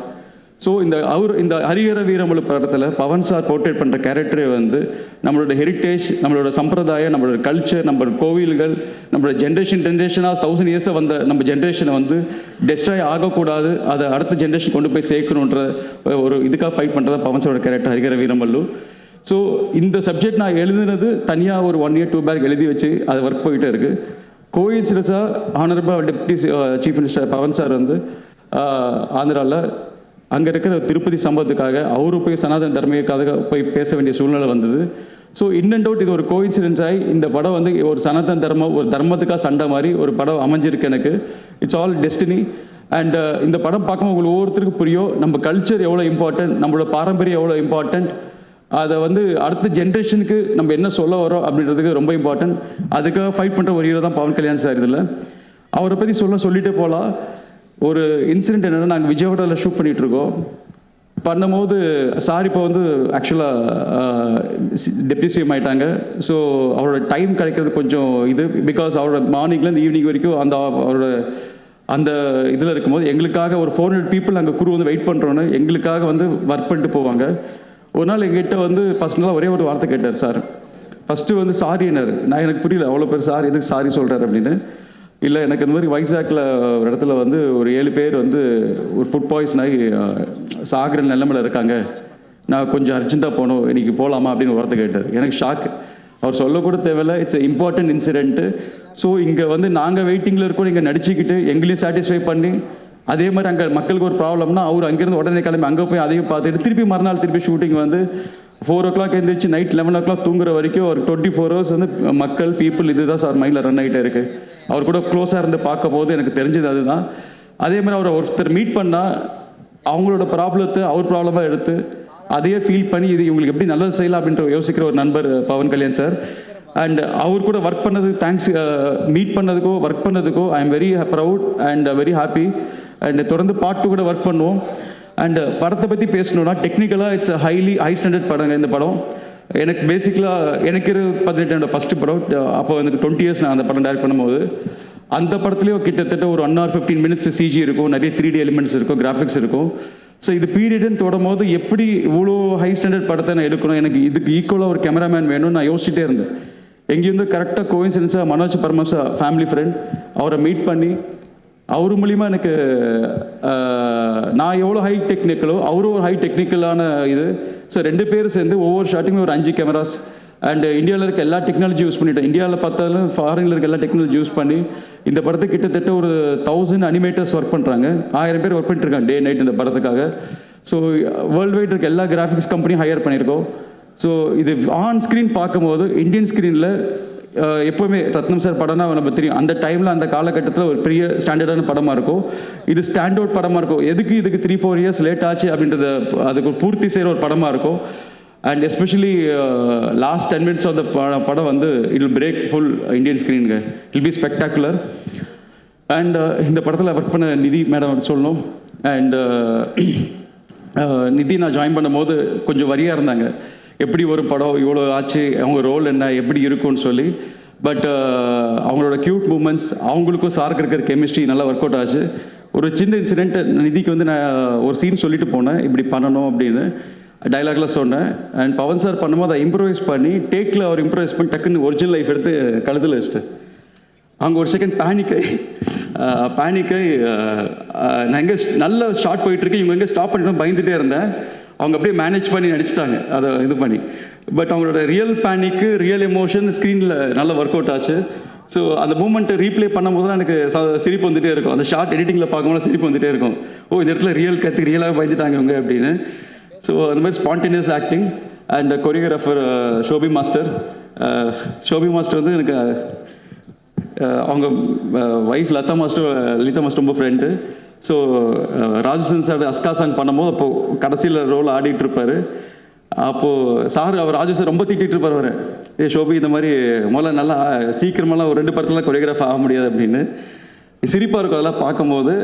பட் கொஞ்ச நாள் கழிச்சு சார் கரியர் ஸ்டார்ட் பண்ணதுக்கப்புறம் எனக்கு தெரிஞ்ச ஆக்டர்ஸ் அண்ட் ஆக்ட்ரஸ் நண்பர்கள் சொன்னாங்க, ஷோபின் புது கொரியோகிராஃபர் வந்திருக்காரு, எக்ஸ்ட்ரா நிறையா பண்ணுறாங்க அப்படின்னு. அப்போ எனக்கு ரொம்ப ப்ரௌடாக இருந்தது, பரவாயில்லையே நம்ம தெரிஞ்ச ஒருத்தருக்குள்ளதாருன்னு. அப்புறம் கோஇன்சிடன்ஸ், அப்புறம் போக போக எல்லாம் ஃப்ரெண்ட்ஸ் ஆகிட்டோம். So it was very happy working with Shobi sir. And படத்தில் ரொம்ப தேங்க்ஸ் சொல்லும், நாசர் சார் பண்ணதுக்கு ரொம்ப தேங்க்ஸ் சொல்லும். அண்ட் அப்பாவுக்கு family friend. And Sathyaraj sir, I am very happy meeting you, working with you. ஏன்னா நான் உங்களோட பெரிய ஃபேன். அமைதிப்படையிலேருந்து உங்கள் எல்லா படமும் விடாமல் பார்த்துப்பேன், உங்கள் டைலாகில் மெமரைஸ் பண்ணிகிட்டே இருப்பேன். இன்றைக்கும் நான் இங்கே வந்து ஷார்ட்டில் நடிக்கும் போது நான் கேரக்டர் ஆர்டிஸ்ட் பக்கம் ஹீரோவை தான் பார்த்துட்டு இருந்தேன். நீங்கள் வரும்போது போகும்போது அப்படி தான் நினச்சிட்டு இப்போ நம்ம ஹீல் பண்ணுற ஹீரோவை கூட நம்ம வந்து ஒர்க் பண்ணுறோன்ற ஒரு ஃபீலிங் இருந்தது. முக்கியமாக எனக்கு உங்களோட எம்ஜிஆர் ஸ்டைல் ரொம்ப பிடிக்கும் சார். அண்ட் நான் உங்களோட பாடி லாங்குவேஜ், உங்களோட எம்ஜிஆர் ஸ்டைல் எல்லாமே அது ரொம்ப பிடிக்கும். அந்த மாதிரி ஒரு விஷயம் பண்ணியிருக்கேன். இப்போ பவன் சார் வந்து டெப்டி சிஎம் ஆனதுக்கப்புறம் ஜென்ரலாக கமர்ஷியல் சாங்ஸ் வைக்க முடியாது. ஏன்னா சார் வந்து ஒரு டூயிட் பாட முடியாது, ஒரு இது ஆட முடியாது. அப்படின்னும் நான் கொஞ்சம் யோசித்து பார்த்து, சரி தெலுங்குல தத்துவ பாடல்கள் ஒரு கான்செப்ட் கிடையாது, பட் தமிழில் நம்ம எல்லா எம்ஜிஆர் சாங்ஸும் ஒரு தத்துவ பாடலாக இருக்கும். ஸோ அந்த மாதிரி ஒரு சாங் பண்ணலாம், தெலுங்குல ஒரு டைம் பண்ணலான்னு சொல்லிட்டு தான் அந்த கேட்கணும் குருவே சாங் ஃபஸ்ட்டு பண்ணது சார். அந்த லிரிக்ஸ் எழுதிட்டு போய் நான் கிருவாணி சாருக்கு எனக்கு அது ஃபஸ்ட் இன்ட்ராக்ஷன். ஃபஸ்ட்டு சாரை பார்க்கும்போது எனக்கு ஒரு பயம், நம்ம லிரிக்ஸ் எழுதிட்டோம், டியூன் இல்லை, சார் அக்செப்ட் பண்ணுவாரா இல்லையான்னு ஒரு பயத்தில் போய் பயத்தோடு தான் காமிச்சேன்.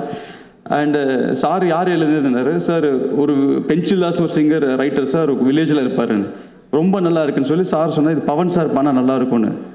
நான் பாடுவாரா சார் அப்படின்னு, நான் கேட்குறேன் அப்படின்னாரு சொல்லி. அப்புறம் போய் பவன் சாரை மீட் பண்ணப்போ சாருக்கு லிரிக்ஸ் சார் எக்ஸைட் ஆகி அப்புறம் அவர் எப்படி பாட வைக்கிறது, சார் விஜயவாடாவில் இருக்கார் அண்டு கிருவாணி சார் ஹைதராபாத்தில் இருக்கார், எப்படி பாட வைக்கிறதுன்னு. அந்த ஷூட்டிங்கில் நம்ப மாட்டீங்க, கிருவாணி சார் பவன் சார் பாட வைக்கிறதுக்காக விஜயவாடா வந்தார், இங்கே வந்த மாதிரி ஃபுல் டீமோடு வந்தார். சார் ஆஃபீஸில் செட்டப் பண்ணி அங்கேயே பாட வச்சு அப்படியே ஷூட்டிங், அங்கேயே பாட வச்சு லைவாக பாட வச்சு லைவாக ஷூட்டிங், அந்த மாதிரி அந்த சீக்வன்ஸ் பண்ணோம். அதுக்கு கிருவாணி சாரோட எனர்ஜி ரொம்ப ப்ளஸ்ஸு. அண்ட் சார் பவன் சாரோட எனர்ஜி ரொம்ப ஹெல்ப் ஆச்சு. அதே ஸோ கிருவாணி சார் பற்றி சொல்லணும்னா சொல்லிட்டு போகலாம் சார். இங்கே இந்த படத்தில் நிறைய லெஜெண்ட்ஸோட ஒர்க் பண்ணியிருக்கேன். Keeravani sir, Thotatharani and father AM Ratnam. So இவங்களோட நான் பேசும்போது ஒர்க்கிங் ஸ்டைல் பண்ணும்போது ஒரு பயம் இருக்கும் உள்ள. ஏன்னா அவங்களுக்கு எல்லாமே தெரியும், நம்ம என்ன பேசினாலும் என்ன சொல்ல வரோம் முன்னாடியே தெரியும், சொல்கிறதுக்கு முன்னாடியே. ஸோ அதனால் சரி ப்ரிசைஸாக நம்ம ஒர்க்கு அதுக்கு என்ன தேவை அது கரெக்டாக புரிஞ்சுக்கிட்டு எனக்கு எல்லாத்தையும் பூர்த்தி செஞ்சாங்க. தோட்டாதரணி சார் சொல்லி ஆகணும், அவருக்கு இந்த படம் அந்த ஷூட்டிங்கில் கொஞ்சம் அவருக்கு கண்ணு ப்ராப்ளம் வந்தது. அவர் பெரிய ஆர்டிஸ்ட், அவர் இப்போ எதுவுமே ஸ்கெட்ச் போடணும் எல்லாம் போடணும். கொஞ்சம் கண் பார்வை கம்மியானாலும் டே நைட் வந்து செட்டில் உட்காந்துட்டு ஸ்ட்ரெயின் ஆகி, இந்த ஏஜில் ஸ்ட்ரெயின் ஆகி நானும் கேட்பேன், எங்கள் அப்பாகிட்ட கேட்பேன், தோட்டா சார்ட்ட கேட்பேன், எதுக்கு நைட் உட்காந்துட்டு இருக்கீங்க கிளம்புங்க அப்படின்னு.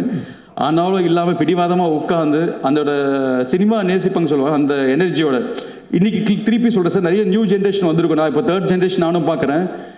பட் அவங்க ப்ரூவ் பண்ண மாதிரி அவங்களோட உழைப்பு மாதிரி அது ஒரு 25% தான் சார் இன்றைக்கி எல்லாருமே பண்ணுறாங்க.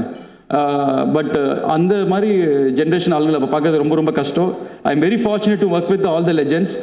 அண்ட் ஹரிஹர வீரமல்லு எல்லாருமே எக்ஸ்பெக்ட் பண்ண மாட்டாங்க, எப்படி இருக்கும் எந்த மாதிரி இருக்கும்னு யாருக்கும் எக்ஸ்பெக்டேஷன் கிடையாது. But expect the unexpected movie. இது இந்தியாவுக்கு ஒரு பெரிய மைல் ஸ்டோனாக இருக்குது இந்த படம். அண்ட் இதோட பார்ட் 2 வரப்போகுது சீக்கிரமாக. అండ్ ఇதை పற்றி நீங்கள் எல்லாம் இது பண்ணுவீங்க.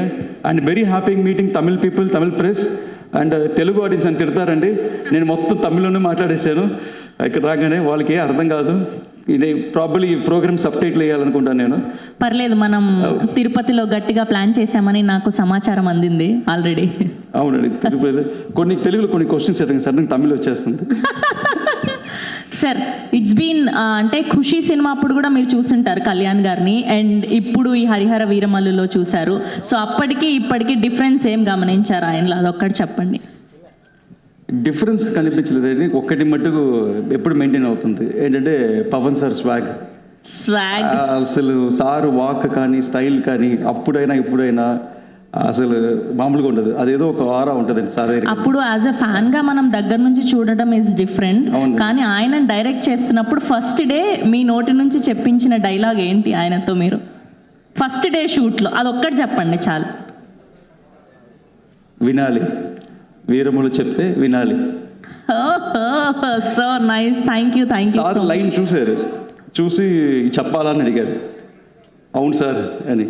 సో అదే ఫస్ట్ డే ఆఫ్ షూట్ సార్తో. And sir was very happy working with.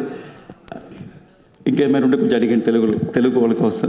Sir మనం గట్టిగా ప్లాన్ చేసాం సార్. వీళ్ళు ఊరికే మాట్లాడితే చాలా తమిళ్లో మాట్లాడండి అని చెప్తున్నారు. కానీ చాలా ఆనందంగా ఉంది sir. For the first time ఇలా మన తెలుగు సినిమాని చెన్నైకి వచ్చి ప్రమోట్ చేయడం అండ్ మీ ఓపికకి అసలు మీరు ఇంతమందిని కోఆర్డినేట్ చేసి ప్రతి ఊరు తిప్పి దగ్గరుండి అన్నీ చూసుకొని చేస్తున్నారంటే మామూలు విషయం కాదు.